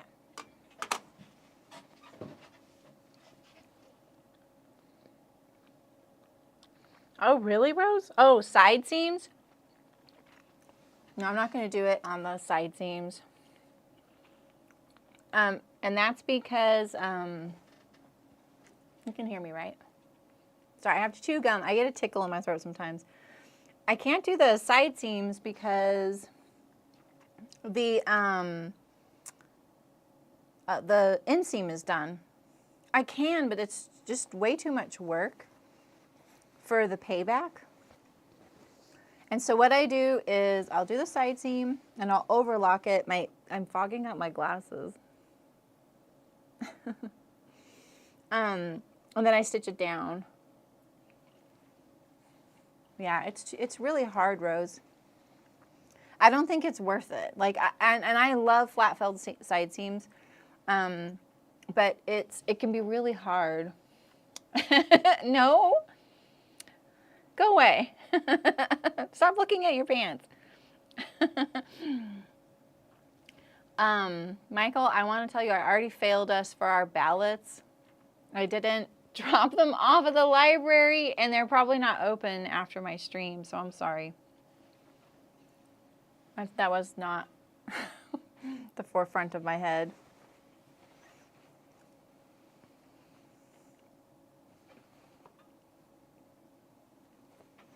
Okay, so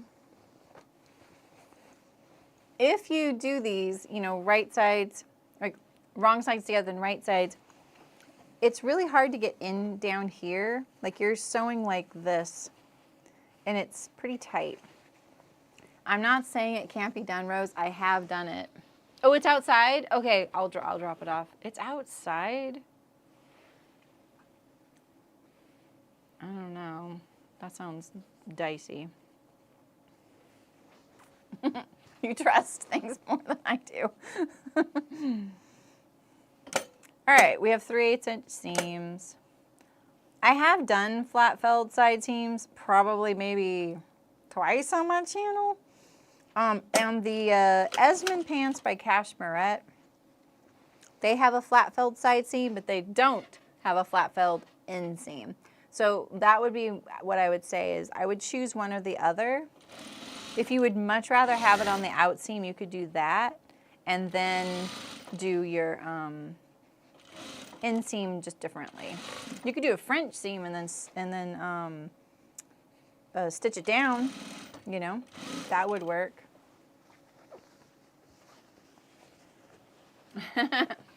Oh yeah, sorry. Yeah, I think it's nice with cargo pockets to do the flat felled out seam. So I get it. Yeah, shorts. You could do it on your shorts. I would do it on your shorts. But the thing is, you're gonna have trouble with the pocket opening and turning it under. Give yourself a lot of seam allowance, and make sure that edge is all lined up and crisp cut before you sew it. Like all of these edges right here, this right here, because this thickness right here, so if this was flat felled, right, say we had this sewn wrong sides together, the back was here, this has to turn under and top stitch down, and that's really thick, right? Not to mention that the back is right here as well, like it's going to add another layer of fabric. So getting all of this right here, you see how I have this little tiny jiggity jog right there? You have to make sure all of that is trimmed to the shortest length. Go by that and then sew it together, and then you'll have a better chance. And then the hammer will also be your friend. You can hammer the seam and really flatten it out. So that works. Yeah, I agree with you there. Oh, I just had a panic attack. Okay, we're okay.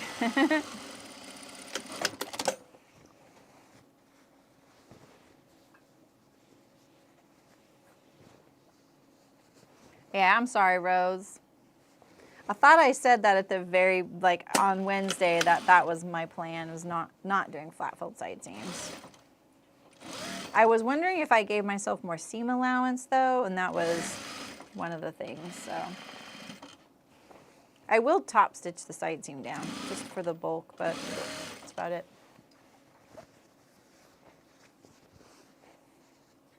Yeah, that's what I usually do. I just mail it, but he was like, oh, let's go to the drop box. I was like, oh, I didn't know there was one.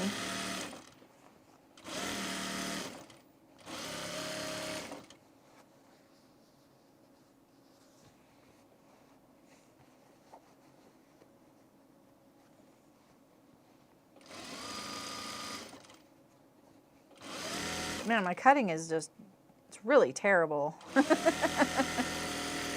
So my sewing is a little straighter. Okay, we're gonna overlock. I mean, I can maybe do this, but you're not gonna be able to see me very good. Sorry. I might be blocking it.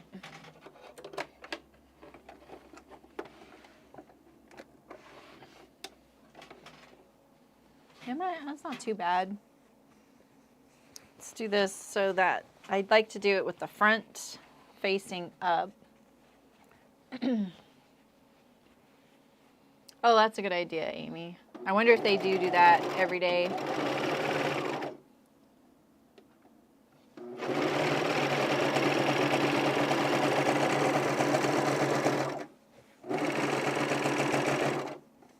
Lots of fraying. Let's move all this to the...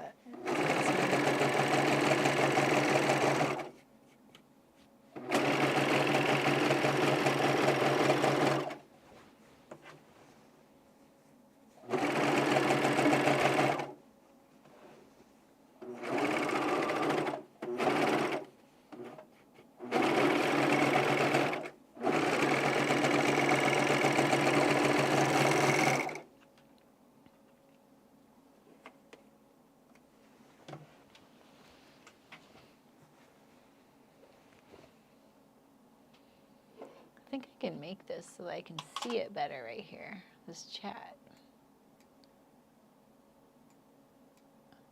Oh, there we go. Sorry, Rose. Ooh, Terry. That's the best when you're really hungry. I haven't had pizza in a while. That sounds pretty good. Oh, no, no, no. Oh, yeah, this is the front. Okay. I like it the front being up. Thought it was the back for a second there.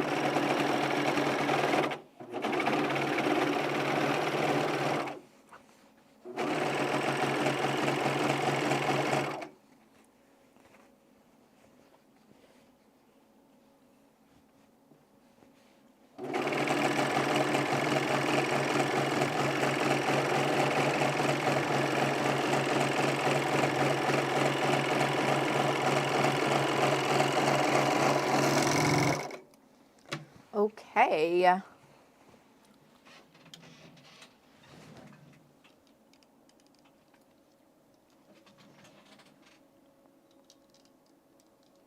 It's upside down.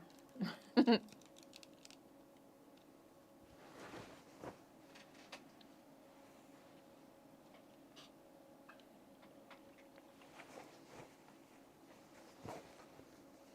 right, so let's top stitch our side seam down.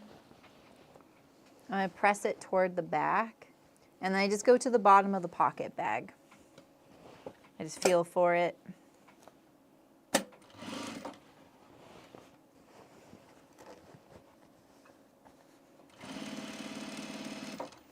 mean, look at how awkward this is, and I'm not even flat felling.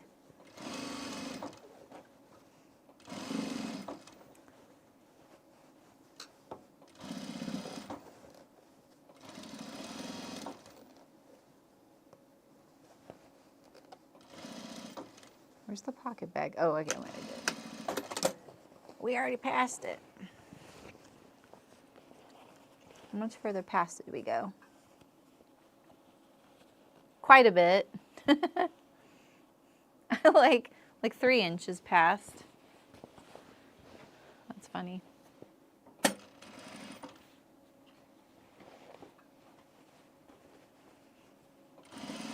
I think my iPad might die.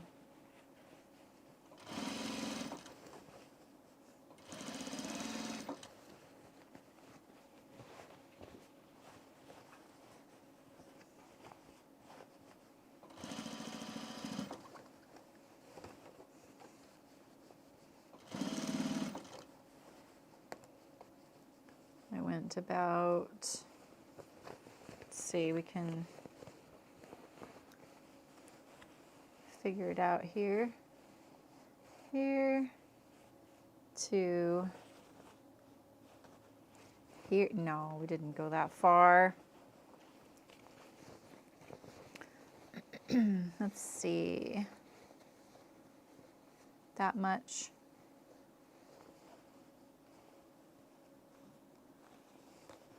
Okay.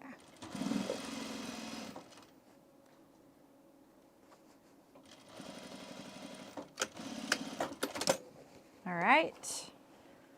We just have our facing and hems. Looking good though. And yeah, I think that's it. Just the facing and the hems.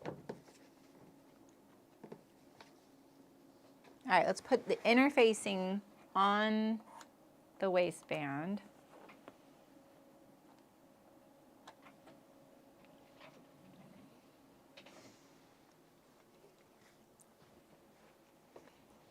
Yeah, I hope Michael likes them.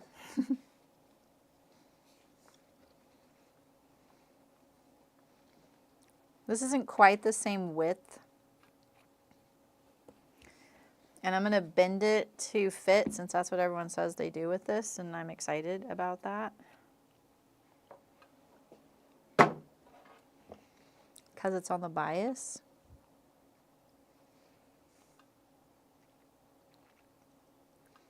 Trying to decide, do I want to just stick to that? I think I'm going to go down the middle.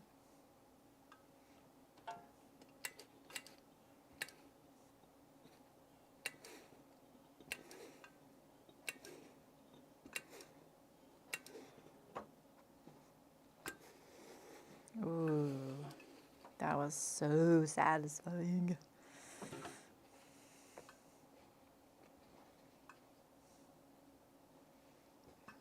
Hoping I can avoid this seam. Okay, wait. That's weird. The seam is on the right side of the facing. Ooh, I made it.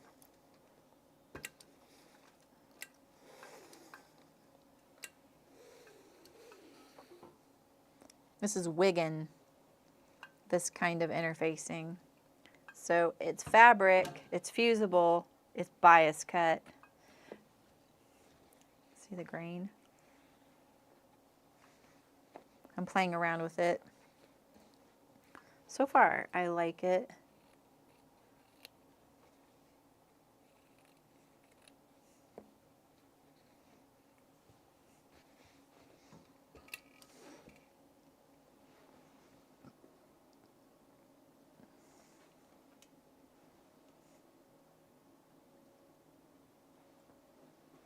Yeah, twill is so forgiving.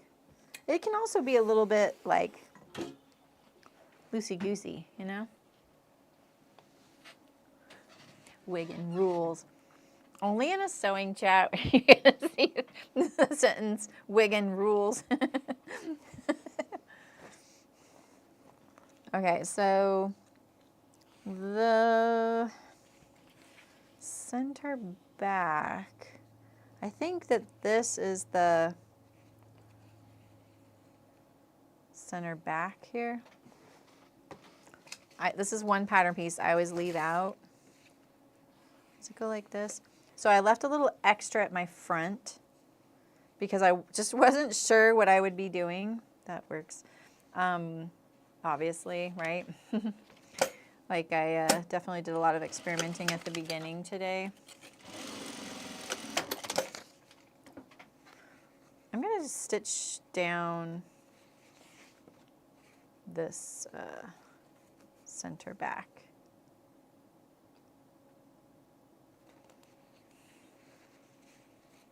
Those are completely different grain lines to one another. Can you see that?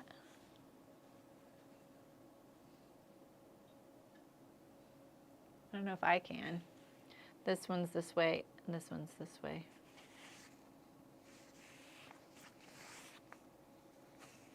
That's an example of like when I've told you guys, if you're ever cutting a bias cut garment out and there's a piece that's cut too, don't lay your fabric 2 layers, even if it's on the bias.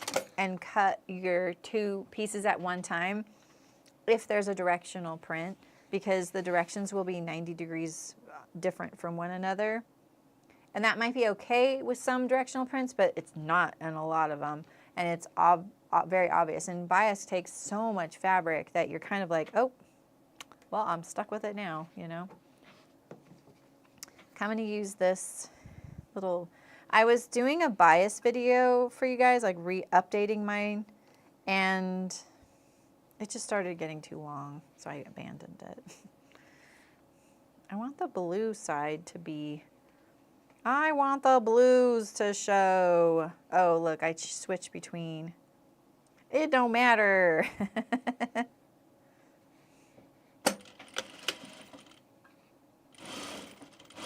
Do we need to switch our thread color?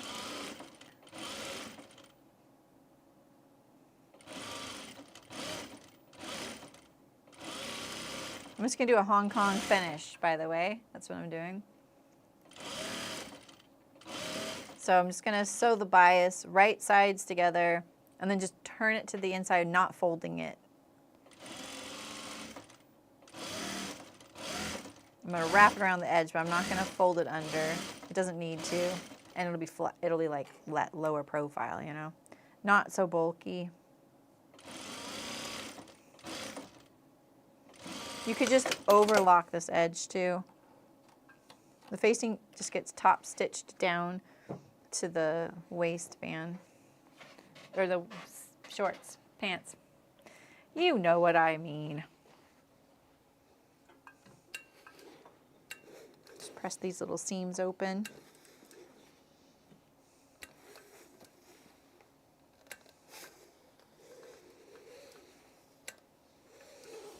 I have this little fat quarter of this rainbow stripe because I love rainbow, and I bought it at that Soboko place in Boulder.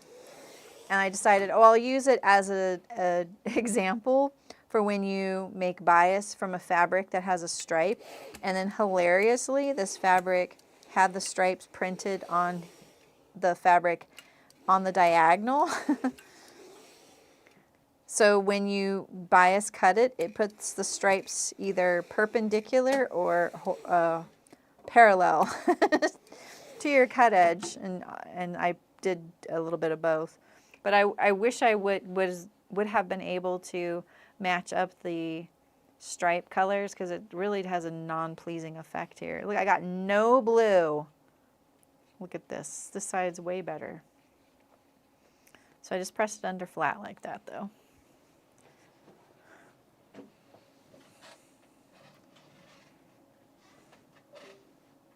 Okay, what just unplugged?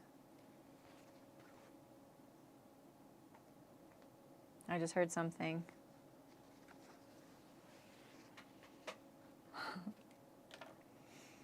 I just checked that iron cam, that's why I've turned it on again. Okay, I mean the Stream Deck.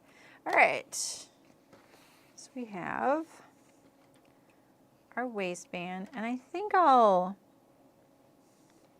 stitch this down with cream or white, whatever, because this way I can, oh, I hope that doesn't undo this camera touching that cord.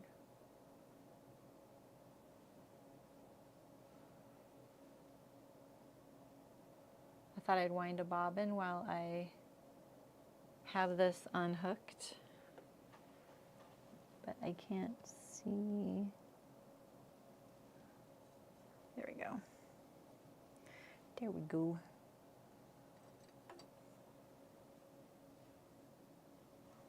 Just checking it.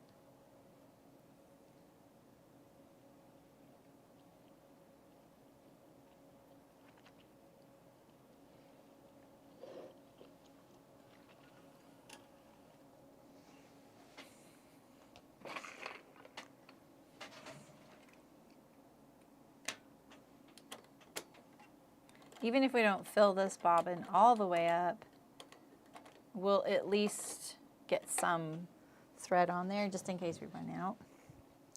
And then we want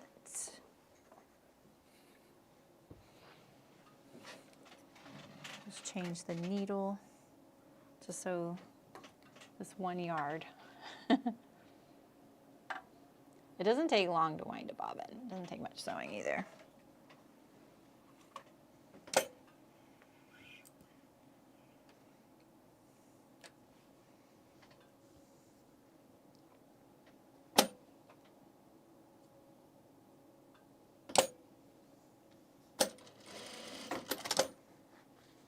All right, I'm just going to stitch in the ditch. You just want to make sure that folded under edge goes past your seam.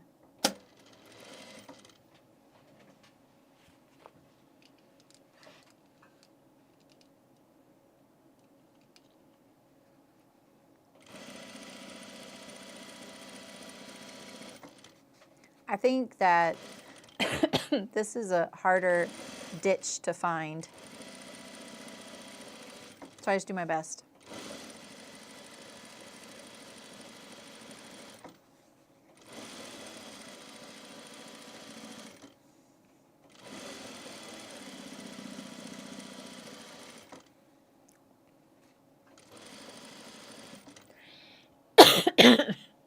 Sorry. Oh no. Oh, Terry. Yeah, I gave Michael a hard time because he got a soccer subscription to a channel. And I was like, wait a minute, then I want Max back. He was like, that was a free trial. I was like, I don't care. I mean, we need it back by the time the second season of The Last of Us comes out, right? So, oh, that almost filled my bobbin. It's so crazy how quick this winds a bobbin.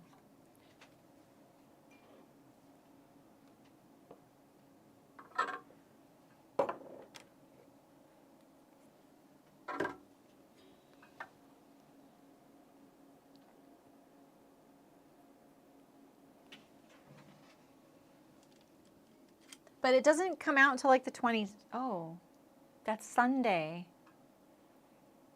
Oh, what did I just do this for? Dang, it doesn't come out till Sunday. So you haven't missed anything, right? Am I right about that? I thought it was the 27th, right? Oh, was it this past Thursday? I could be wrong. I really don't know. For me, I like to wait till there's a few episodes because I want to be able to watch a few because I get so into it. So I don't mind waiting to start it. All right, here we go. Let's do our facing. And I'm going to line this up at the center back because remember I said I added to my facing here. So I'm just going to, do I want to center this seam? I want to center it on the seam, so that's the seam right there.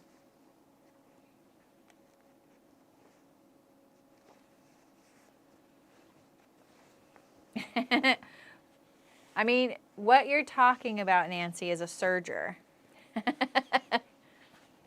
That's a serger.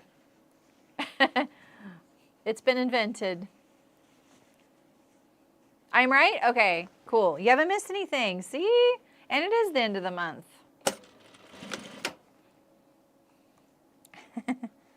Phew. We love that show.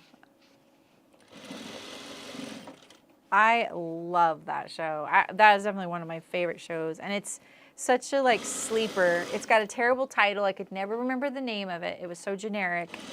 So every time I wanted to tell people, I'm like, oh, what's it called? And I didn't know any of the actors. But yeah, if you guys get a chance, Somebody Somewhere on HBO. So good. It's so surprising. Don't read the description and go, huh? How is this going to be good? It's just... If you like people-driven type of things and stuff like that, it's so good. This isn't going to make it.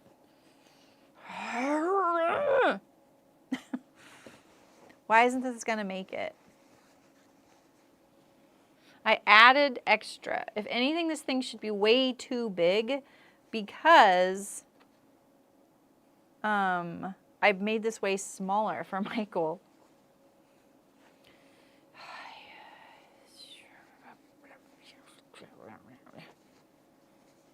Look at that. It's going to match on this side. No, because it's going to go to here. That's triggering, to be honest. Okay. I'm going to have a waistband that is a little cockeyed on the waist. It's kind of unfortunate that when we're seam ripping, we're sometimes a little mad. It's kind of the worst thing to do when you're mad. And I know someone is very triggered by the way I'm seam ripping right now, but this is my angry seam ripping position. Okay? Sometimes I get someone that's just like, you should never seam rip it like that. I'm like, I know. Tell me you don't break the rules sometimes. Plus, my chat's here for the drama. They're not here to watch me sew. Let's be honest, right? Okay. Let's get rid of some of this. All right, so now we know we're gonna have to start at the front, which is normally how you would do this. And we're barely gonna make it. So we want to stick this out 3/8 of an inch past that edge. All right, so I'm gonna start at this end actually. Start this. No. Yeah, I do. I want to do it. I have to turn the pants right side out to do this the way I want.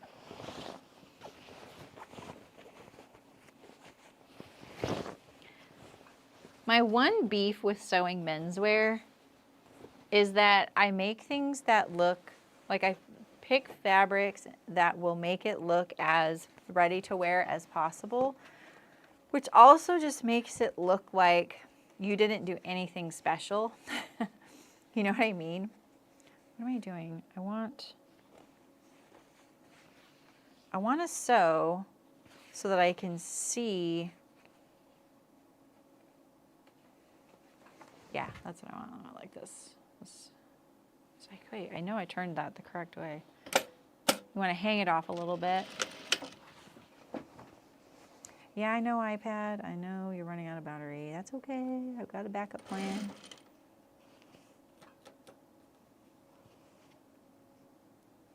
Let's get some of these little threads into our seam. Now, this is the one thing you need to be thinking about on this step is that your center fronts are going to meet and be level, right? You don't want one lower than the other. So I should have done that by zipping up my pants, looking at how they meet at the top, right? And mine's got that little jog because I finished one edge, and that's okay.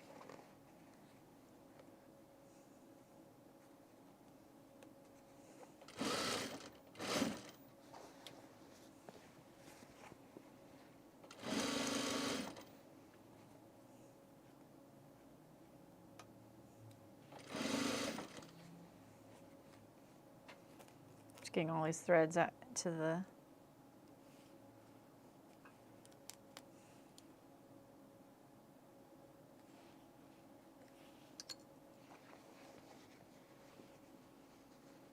come on. You've got to make it. Okay.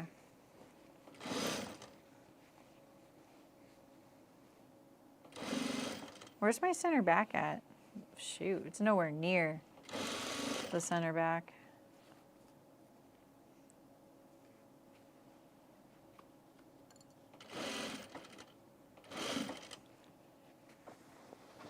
This should have like a left and right facing.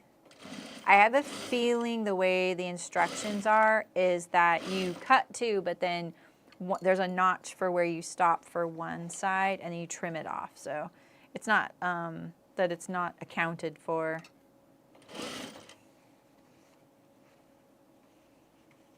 Am I gonna make it?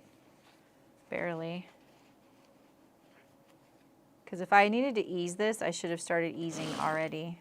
not just all at one spot, you know? Okay, we're okay. Ooh, we are so barely okay. Like it fits perfect. We want that to be a little past this little edge here. Oof. All right, so let's check our center front before we do any victory laps. Okay, because we want that edge to line up there, right? Because we're going to turn this back like this.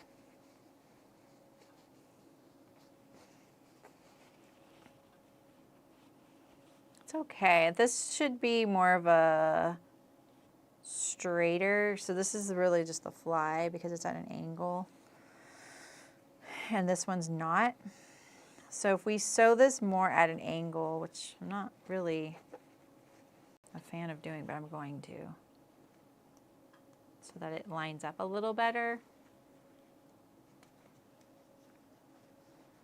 Oh, I love how my chat froze on here because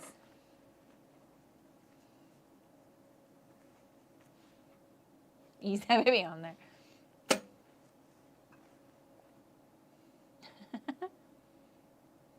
I know we have a command in chat, and the commands are really, you know, they don't work all the time.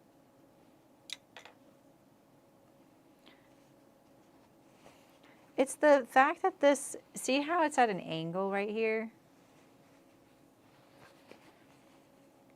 So if we had this folded back, right, and we had this one folded back,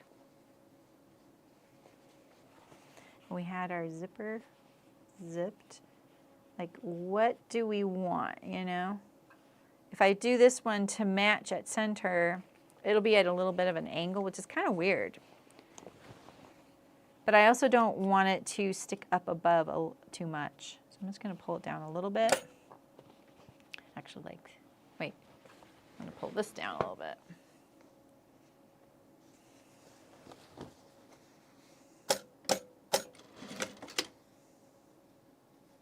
Just a tiny bit. All right.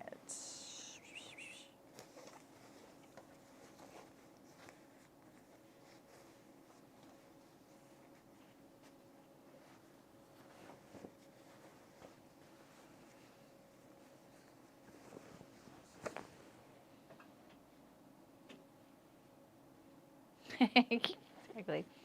All right. We have now just to stitch down our facing.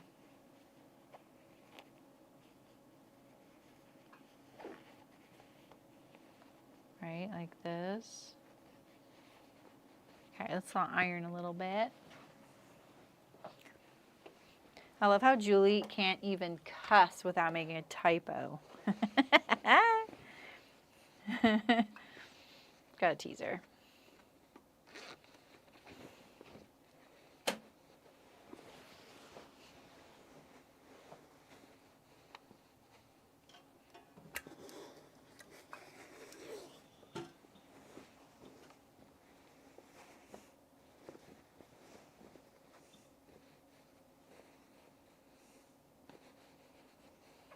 Look at how different my center back is.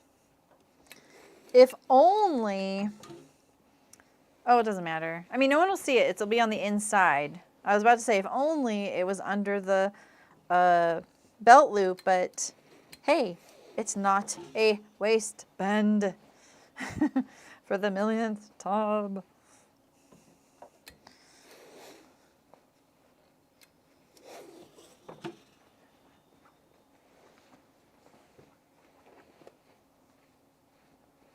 Okay, do I want to understitch or do I want to top stitch the edge?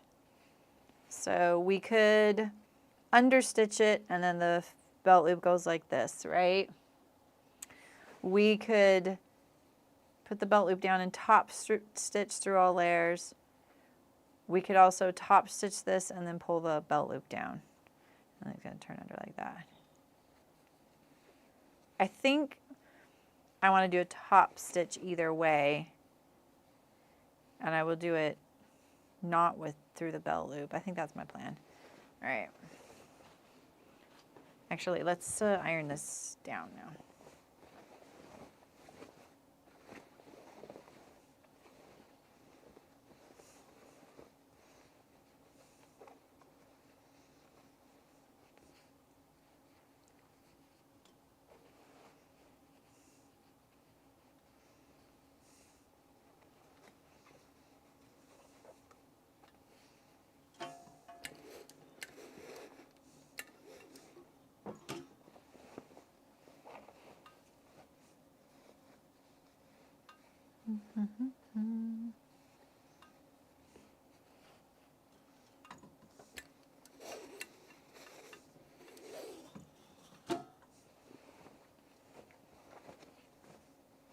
I'm underwhelmed by my choice of bias.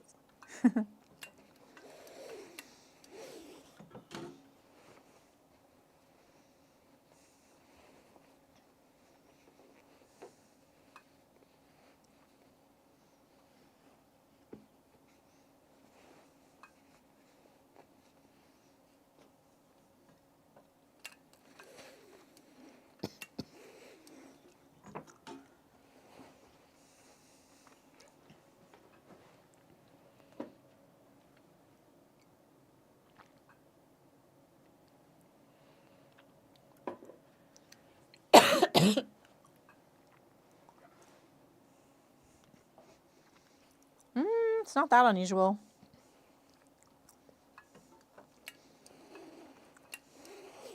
I bet you just don't notice it.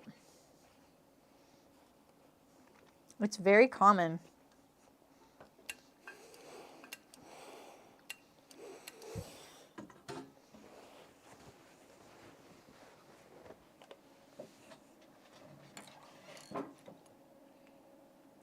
The dog fabric, really? I thought that might be too big.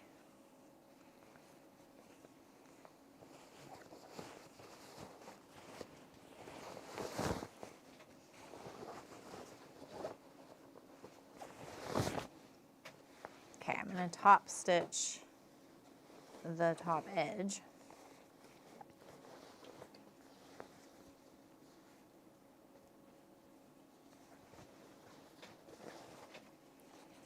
All right, so we're gonna, oof, I barely have enough here.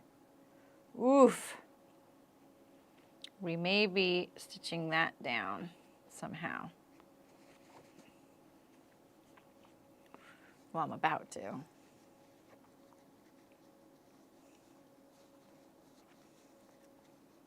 think I might trim this away a little bit.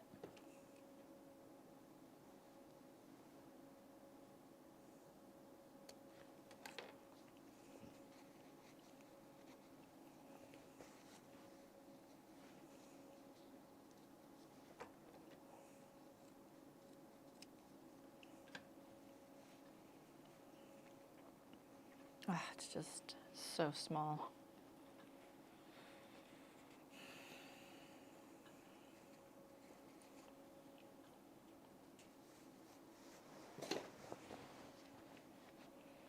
I think that could have been cute, Amy. I agree. All right, we're going to start right there.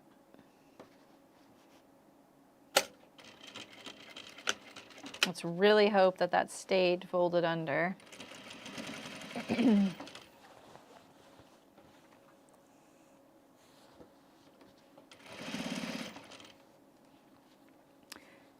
Jan, are you still here, Jan? You are, right? I got a makeup ad, and I'm so, like, every time I see ads for it, I mean, I don't watch makeup ads or anything like that. But this particular person, I'm sure you've heard of, I can't remember her name, but she has like a master class and everything. Makeup artist. She always shows makeup, and it's a very natural look on older women. It's so tempting. You're here, yeah. I'll have to message you. Because I'm sure you have opinions on it. I can't remember what the thing is that's coming out, but.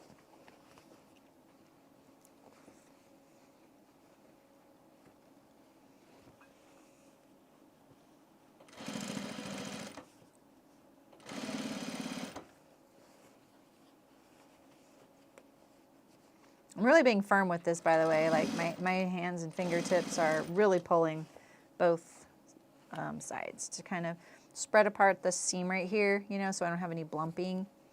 And then I pull out the belt loop like this, give it a good tug. Yep, that's it. Not a fan. Okay. See, I wasn't a fan of some of her stuff, and then this particular ads, I was like, ugh. And then I realized she always shows the like same like 30 people, so that I'm very suspicious.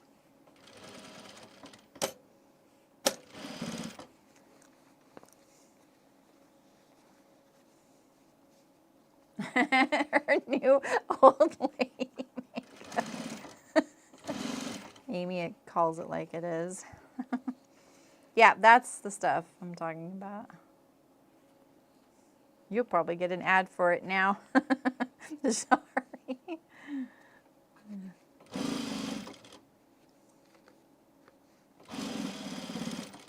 I've been using the, can I go down? Do I want to go down? I'm gonna go down the side, the front here. I've tucked it in here, the facing. I'm just gonna go straight down.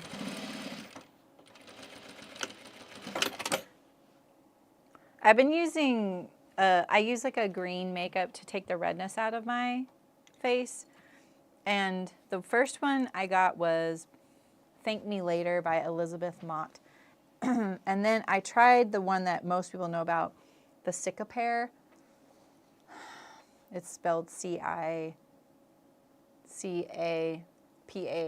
I think. I think that one works slightly better, but you have to dip your fingers into a tub. I hate that. Because I wash my hands every time before I put my hands in that tub, right? And I just feel like it's too thick. It's kind of smothery. I can look great. You have to be careful with. You have to be careful with that. You can look gray if you're not careful. With the, there is a spatula in there and it's a joke. You don't like that, Nancy? I kind of like how it looks, I don't know, fresh. Not on all of them though. Okay. Should I have gone all the way to the front? This doesn't look great, but... All right, so now we can stitch down this waistband. I did catch that there, but it's dicey. You know what? I should have stitched this down. I'm going to do it. I know it's a little late. I'm going to stitch this fold back, basically. Oh, yeah. It's this thread. It's just a little too heavy, and it doesn't stay in my needle because it's a little stiffer. So it's easy to like just go boing, you know.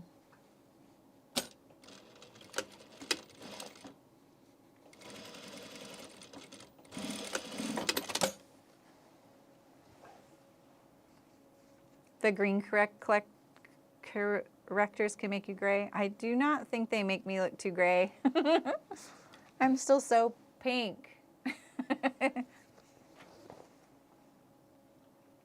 A metal spatula and a palette. Okay. That's a good idea. I have a little makeup palette. I mean, a paint palette that I don't use. All right, so now, oh, this is still, I may be hand sewing that little edge there. Okay, so now we're gonna stitch down this facing.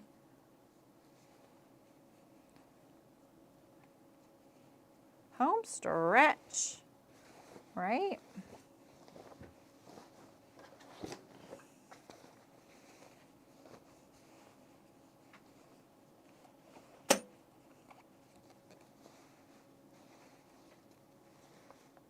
I was talking to the chat one day, the live chat, Jan, and I said, I don't use much. Because there's someone in there that uses the the color corrector as well.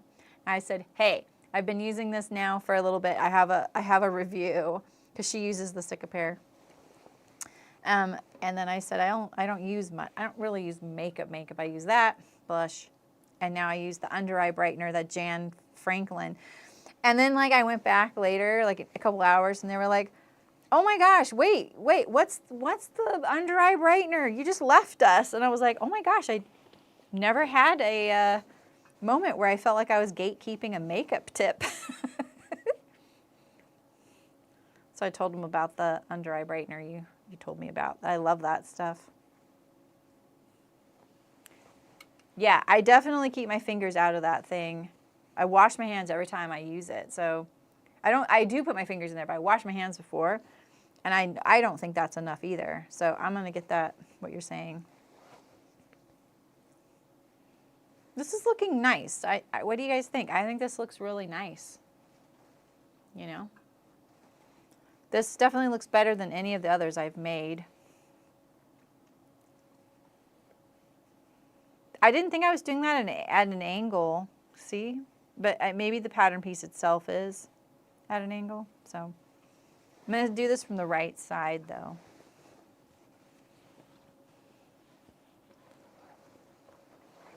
Thanks, Monica. Do I mark this with the hair marker? If you have to ask, you probably should.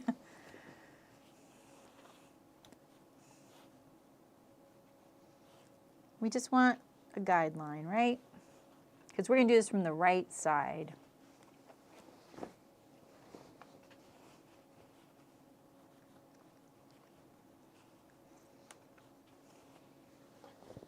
One of my notes for this pattern was just put a waistband on. And while I'm really glad I sort of prevailed finally with utilizing the pieces as they are and making something that works better for me, I'm kind of in agreement about the waistband, because here I'll tell you why.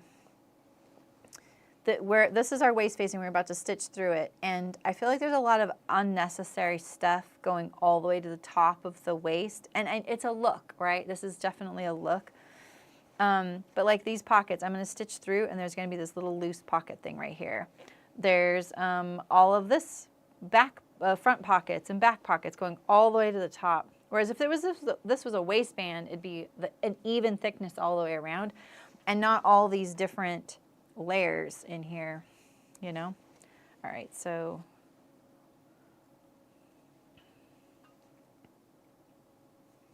we want to start there. Okay, let's untwist all this.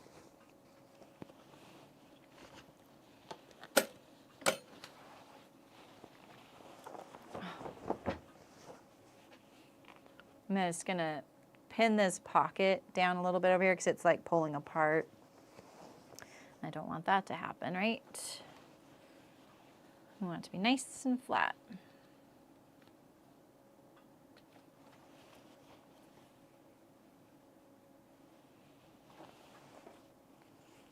I'm going to triple check it. Oh yeah, it's way down here.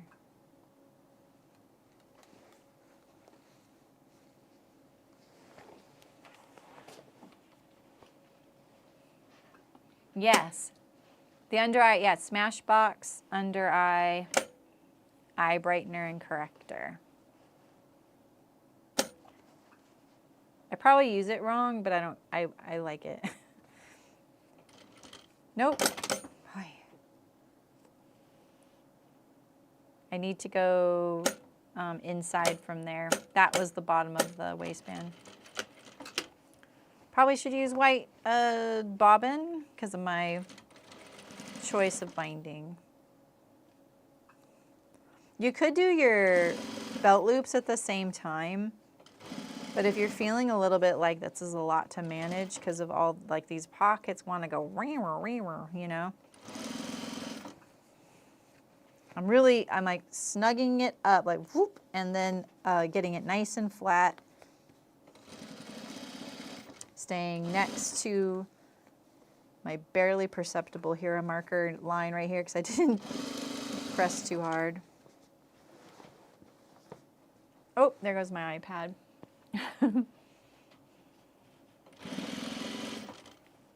It's like, we warned you. Honestly, right now, what I should be doing is making sure I'm parallel to the top edge, not my waistband edge. You'll get a nicer finish if you do that.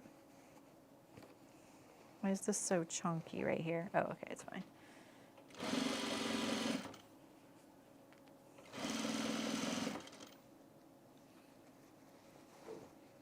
Yeah, these came out pretty good. I hope he hates them.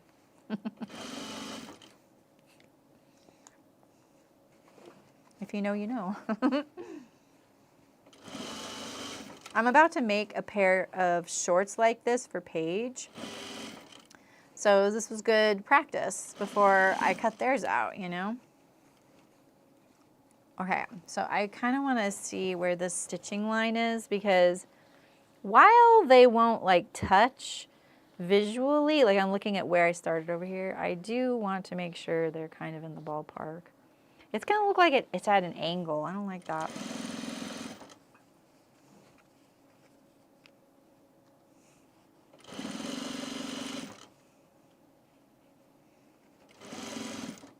I'm just going to go up to the fly seam right there. It leaves this open right here. That's okay though. We don't really need that, right? Did we catch it? Oof, I barely caught it in some places. Okay. I've definitely done a better job on this pair than others. I kind of want that to reach there. Do we fake it? We fake it.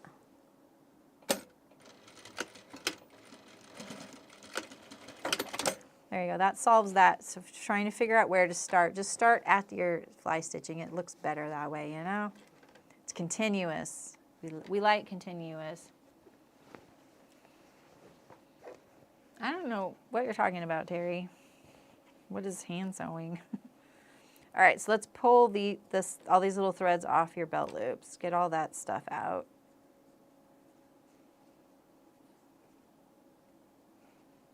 Oh no, you didn't. You can't do the belt loops when you're doing the waistband. I'm sorry. They're not long enough. That's funny.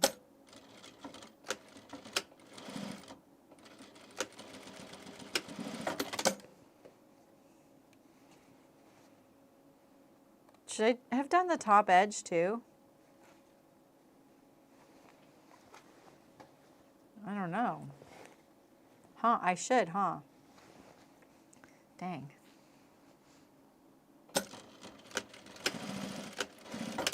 Maybe I should have top stitched it that way.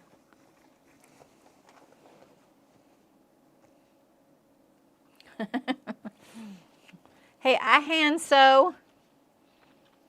And just not everything. Just not much.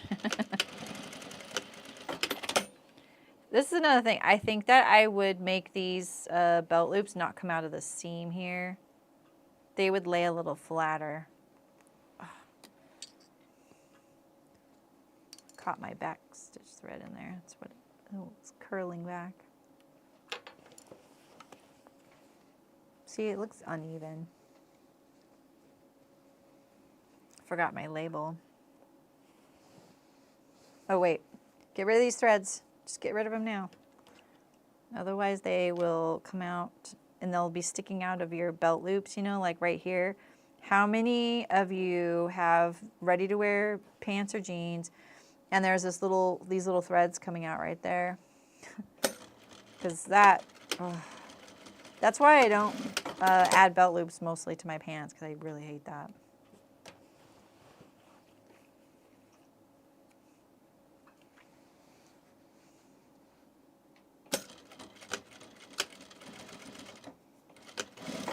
This sort of feels like the first time I've ever sewn these. I don't know why. I mean, it is as pants. Come on. See these little threads? You get rid of them now. Just keep pulling until they stop. Leave the fuzz.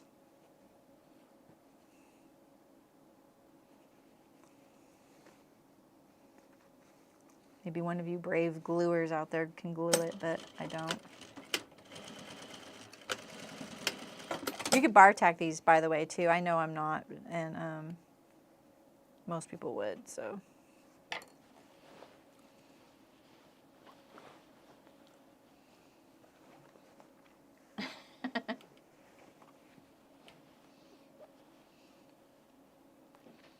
Oh, is that why it's called Becca Smashbox? Okay.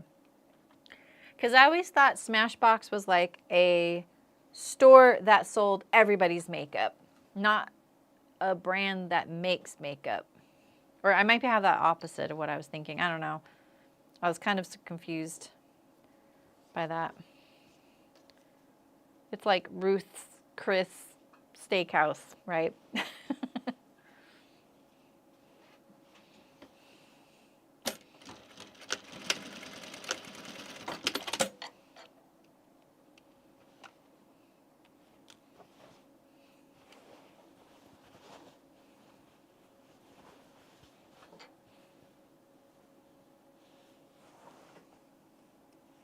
Should have probably been making sure I was doing every belt loop exactly the same length. I trimmed them, but you know.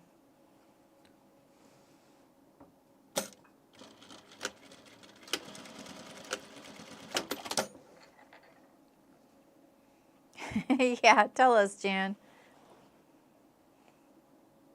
There's a lot of TikTokers that do it, Amy. The over 40 and over 50 makeup. It's kind of interesting because it really makes me go, oof, what do I look like to the world? I don't watch or engage with it because I don't really, that's not really what I want out of TikTok. But it is interesting, especially when it's like, hey, if you're this old, stop putting your blush on like this because it dates you. And I'm always like, okay, I'm kind of curious. What is she going to say? Like, I don't know. Is there more than one way to put on blush? I know Jan just went, oh my God, of course there is.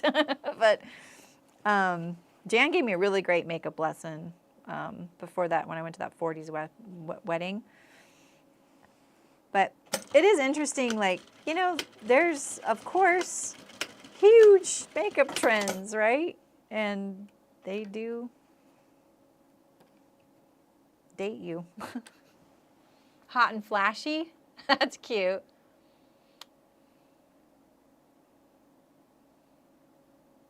Oh, really, Monica? Interesting. If you can include the raw edge, yeah, the bar tack will help. I totally agree. You could also double sew, like I sew and like do that, but it makes the belt loop too short. This is the longest belt loops of my life, man. There's like 6. It takes me forever.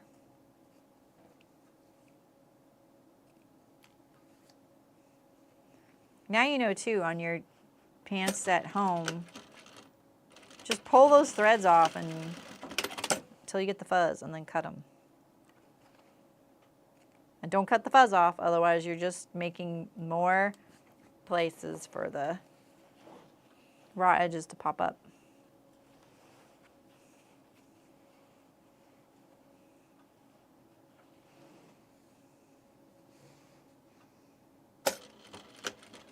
I never like perching on the edge of belt loops and then going forward because, you know, sometimes your machine just like can't get up onto the edge.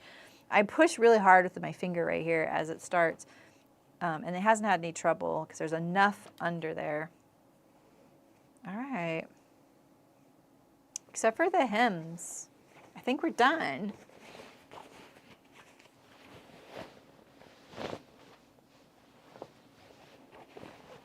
Oh yeah, exactly.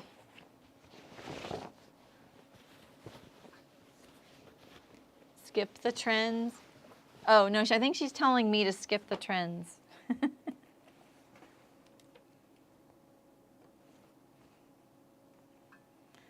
I love and kind of sad that like poor Jan comes here. She's like, this is my hobby. I want to sew. I don't want to talk about my work. And it's like when you go to a party and you tell people you sew, and then they're like, boy, do I have a project for you. And you're like, I don't want to do that, and I don't want to talk to you about this. All right, let's take a look at my waistband. Amy, it's okay. No, I bug her all the time.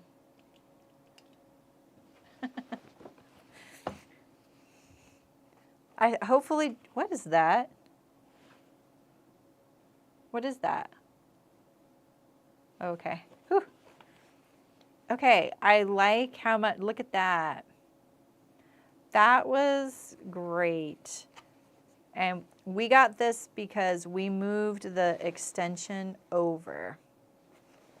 We love that. Looks good. I am pretty pleased with this. I am pretty pleased with that. I had so much trouble getting a buttonhole and button on the last couple pairs of these I did. Yeah.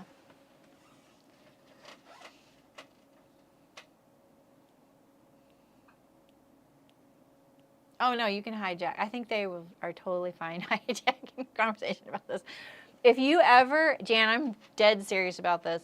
If you ever wanted to teach a class to people, like members of the guild, I would totally help you put that together, you know, like create a Zoom for you.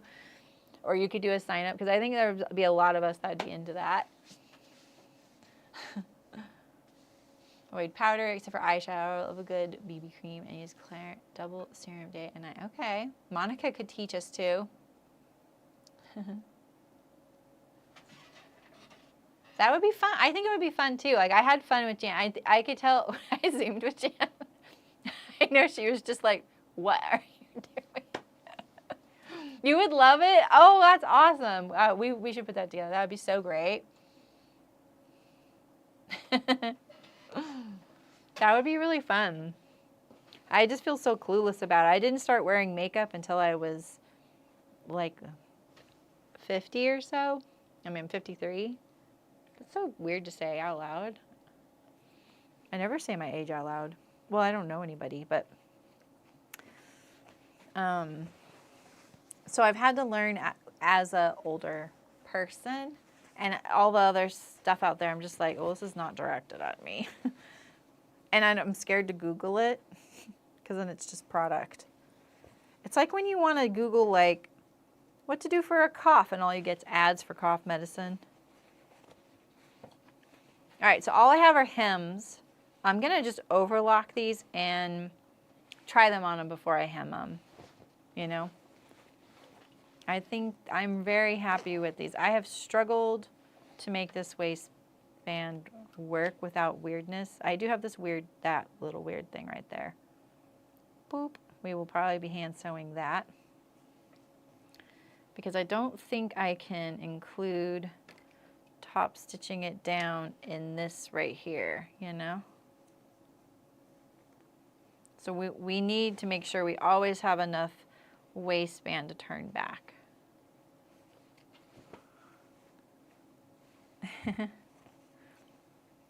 Cute. Cute, cute, cute. Yay, thanks guys.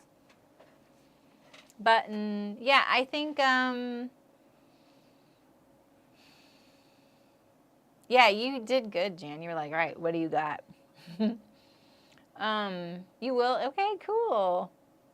We could coordinate when it's your, like, if you have downtime or off season or something. What do you think about the button? Do you have an opinion? I could do, I don't think I'll do a snap. I think a button is more secure. Is that kind of big? Oh, wait. This is, I love when you can use like a single button for, in your button bin.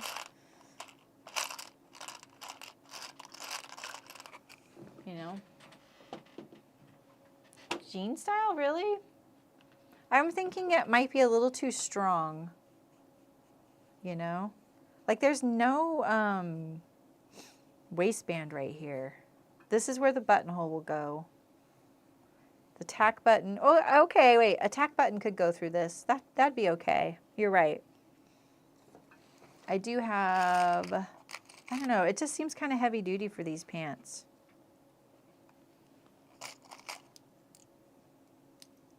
That's not a tack button. I'm trying to find a non, I used to have so many tack buttons and I just really don't have many. What's this?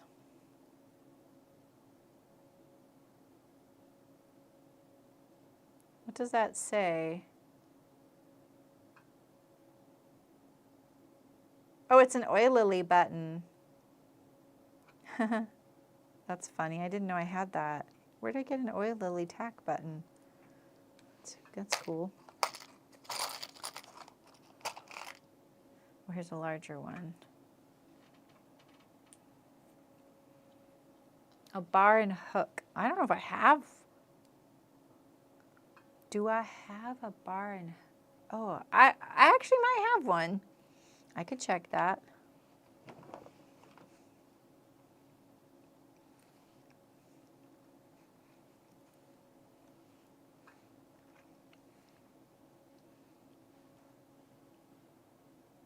We need a button vote. We could do a button vote. Let me get enough contenders.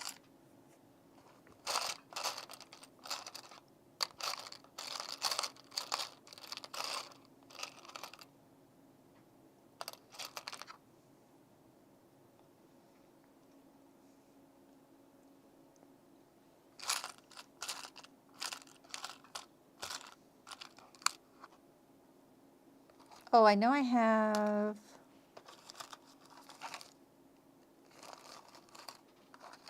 Wait, maybe they're not. Maybe they're all gone.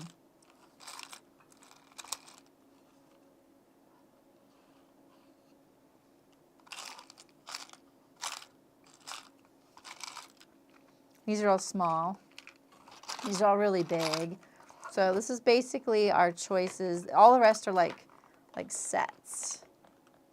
So these are my individuals.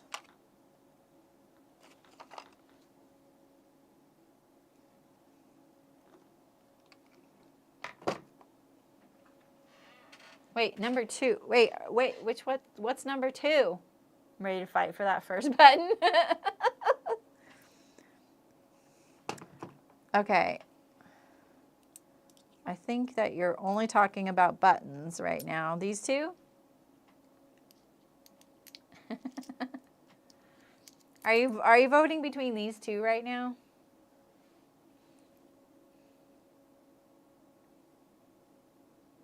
Oh, you like that very first one?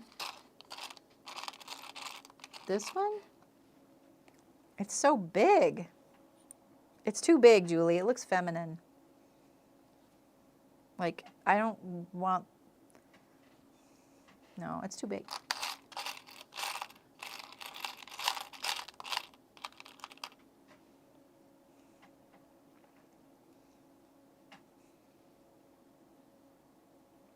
The darker one.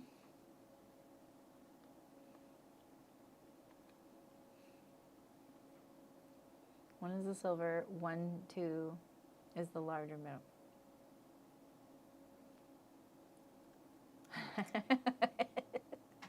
This one. I won't move. I love how invested you guys get on this. The dark one. I like the dark one too.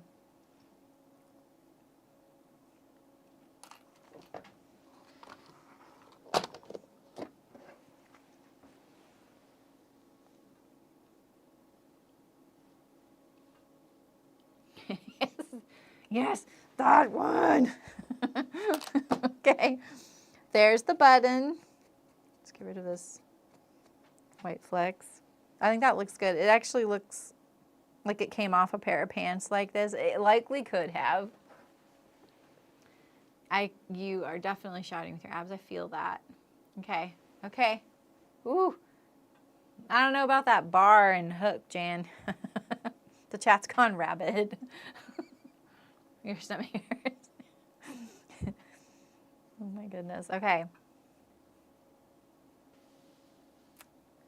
Wait, I thought you wanted this one. Wait. First one to the left. This was it. This was the first one on the left. What are you talking about?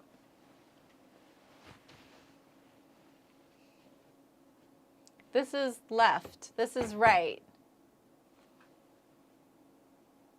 This was the dark one on the fly. I'm scared. This one is fine. Okay. Your other left. This is the one. Okay, cool. Did you guys notice that that's where my center waistband is? Yeah, it's a good size and color. I think that'll work. Watch Michael pipe up and go, I hate that button. I don't think this is going to work as my label because there's just really nowhere to put something crazy like this. The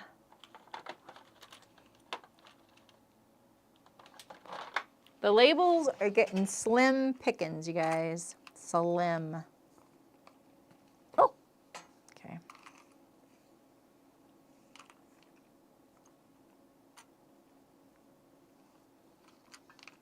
I don't know.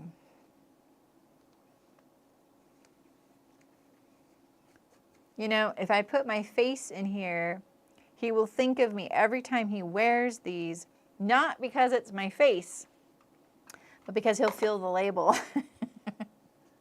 And I missed my opportunity to put it in there. Oh well.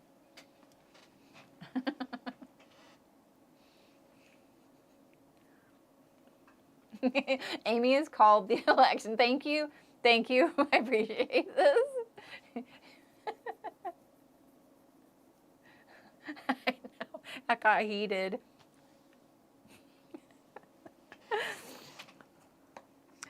I love it when I feel like there's a lot of chat where I'm sort of just like, do, do, do, do, do, and no one's really talking.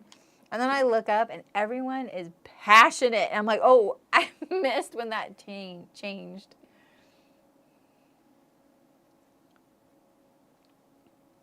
That's so funny, Terry, because I was talking about something with my husband last night, and I was like, I could really use a dose of the election nerd. And Michael knew exactly who I was talking about, Steve Kornacki. I love watching that guy. I could watch him for 24 hours. And he was telling me about Leslie Jones, how she has like this very open, like big crush on him. And we watched this meet. They finally get to meet and talk. It's so funny. She's like, he's got that calculator. She's like, what are you going to write down? You're going to write a 7, Steven? Are you right? Okay. Oh my God, you're going to do the math for me? I just love, it's so funny. And I think like there are probably so many amazing election nerds in our country that can convey really great information. And you know, they're like, how come I couldn't have been picked for this? Why can't I be the election nerd? She is so funny, Terry. And her reaction to him is so sincere and just adorable and funny. I love it. Yeah. Made Khaki Karnacki a thing. Yeah, did you hear that he was called a chart throb? That's so funny. Yeah. He is just in his own little election nerd world, and I love it. He seems so neutral. Not that he seems so neutral, but it's like, it's information. He's about the data and the information, and I love that. All right. Well, this is my last official live stream for a while, but there will be videos, and I am starting a new routine next week. I'm going to show off my notes app because I'm really proud of it. Oh, my iPad's dead. I will not be showing off my notes app, even though I'm very proud of it. Maybe another time. I've created my own linked journal in the Notes app, not Notes, Notepad, for all the rest of 2024 and all of 2025. I like a weekly thing and then the calendar and then a week. Each week has its own week.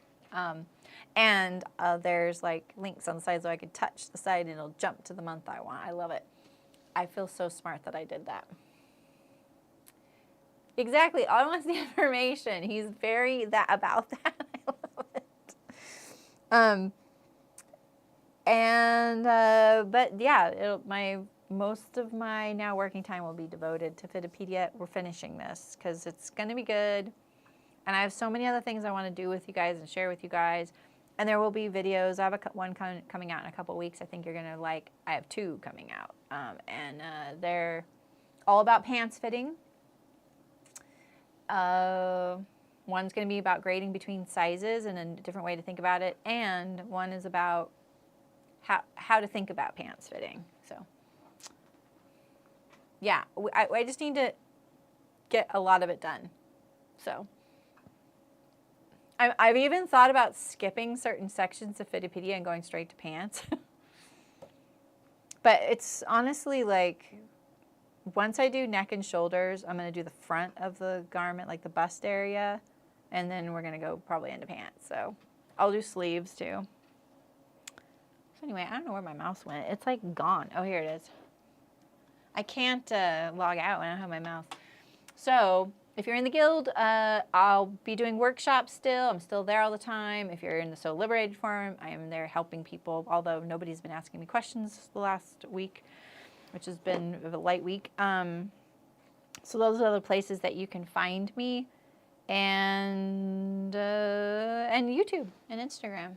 So, Good Notes 6. Thank you. What do you think, Michael? What do you think of, did you see the heated button voting that happened? The pants turned out really nice. I finally conquered this waistband. And you got Take Your Dog to Work Day fabric for the pockets. I know you're in like a chat of sharks, so you only have one answer, but you can tell us honestly what you think. You like the button drama. Okay. Yes, Lena, we look forward to that. We always enjoy having you there. It is a twill. It is the Santa Cruz twill from Hearts Fabric. And I'm sure other places have it. It's probably like I want to say like a 7 ounce, something like that. Non-stretch. Yeah, Monica was shouting with her whole belly, the other left. Oh, this is the Wardrobe by Me Piper boho tunic. And, oof, view A? I don't know. There's 3 views. I've made one for my mom and one for me. It's a good pattern. I would do the shoulder a little differently next time, but I like, and this is just a linen I got from a place called Mill End in Portland. They have dead stock fabric only. They don't have a website. Years ago I got it. But this is one of those fabrics I washed and then I ironed dry, and I only have to iron the hem. It's great. Really, I don't know if it would have worked without doing that, but it worked if it wasn't going to do that. So, button choice is good. Okay. I told him last night, Nancy, I was like, you know, it just occurred to me, I was making a video today, and it just occurred to me that I'm not sure if Michael really understands that he is like on YouTube thumbnails and the subject of videos sometimes. And he was like, yeah, I'm aware. I'm not, he's not like super excited about the idea, but he tolerates it, and we appreciate that. So, oh yeah, Amy's your soccer fan here, Michael. Liverpool tomorrow. Let you guys have some soccer talk. He's going to a soccer game tonight, Amy. You know, he goes to the minor league in Sacramento. And it's their last home game. So he'd be there tonight. No Tottenham tomorrow. Oh, he's correcting you. Oh no, are you guys opposing? Are you guys opposing? Oh no. Oh no, you can't be opposing Amy. Now, no. We love Amy. Uh-oh. Shoot dang. Well, that's our last live stream. Did Amy log out? It's hilarious. Uh-oh. Your friendly rivals. Oh. Okay, well, Julie and Michael are on the same side. That's probably good, Michael, because if you're going to be on the opposite side of Amy or Julie, I think Amy is going to not slash your tires. I know. Exactly. Amy's friendly. No, Amy, it would be really hard to make her mad, I think. Oh, hi, Ray. I'm heading out now.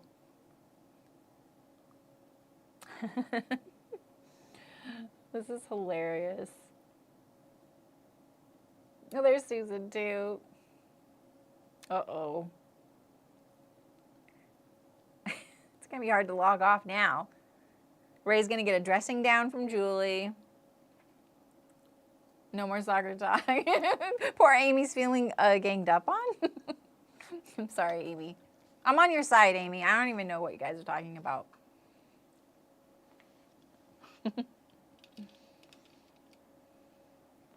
Okay. I'm heading out. I mean, I need to eat lunch. It's 2:15. I've been live for 3 hours. And stay. No, I'm hungry. I'm hungry.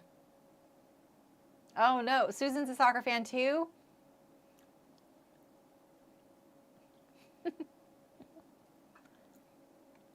Oh, there you go. Maybe that's your common thing if they beat Arsenal.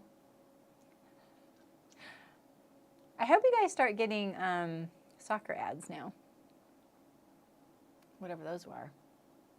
Oh, I'm glad, Jan. 11:15 p.m. Okay, I'm hungry. All right, guys. Well, I'll see you around. Don't worry. It's no live streams, but you're going to be sick of me anyway. Don't worry. So, yeah. Bye.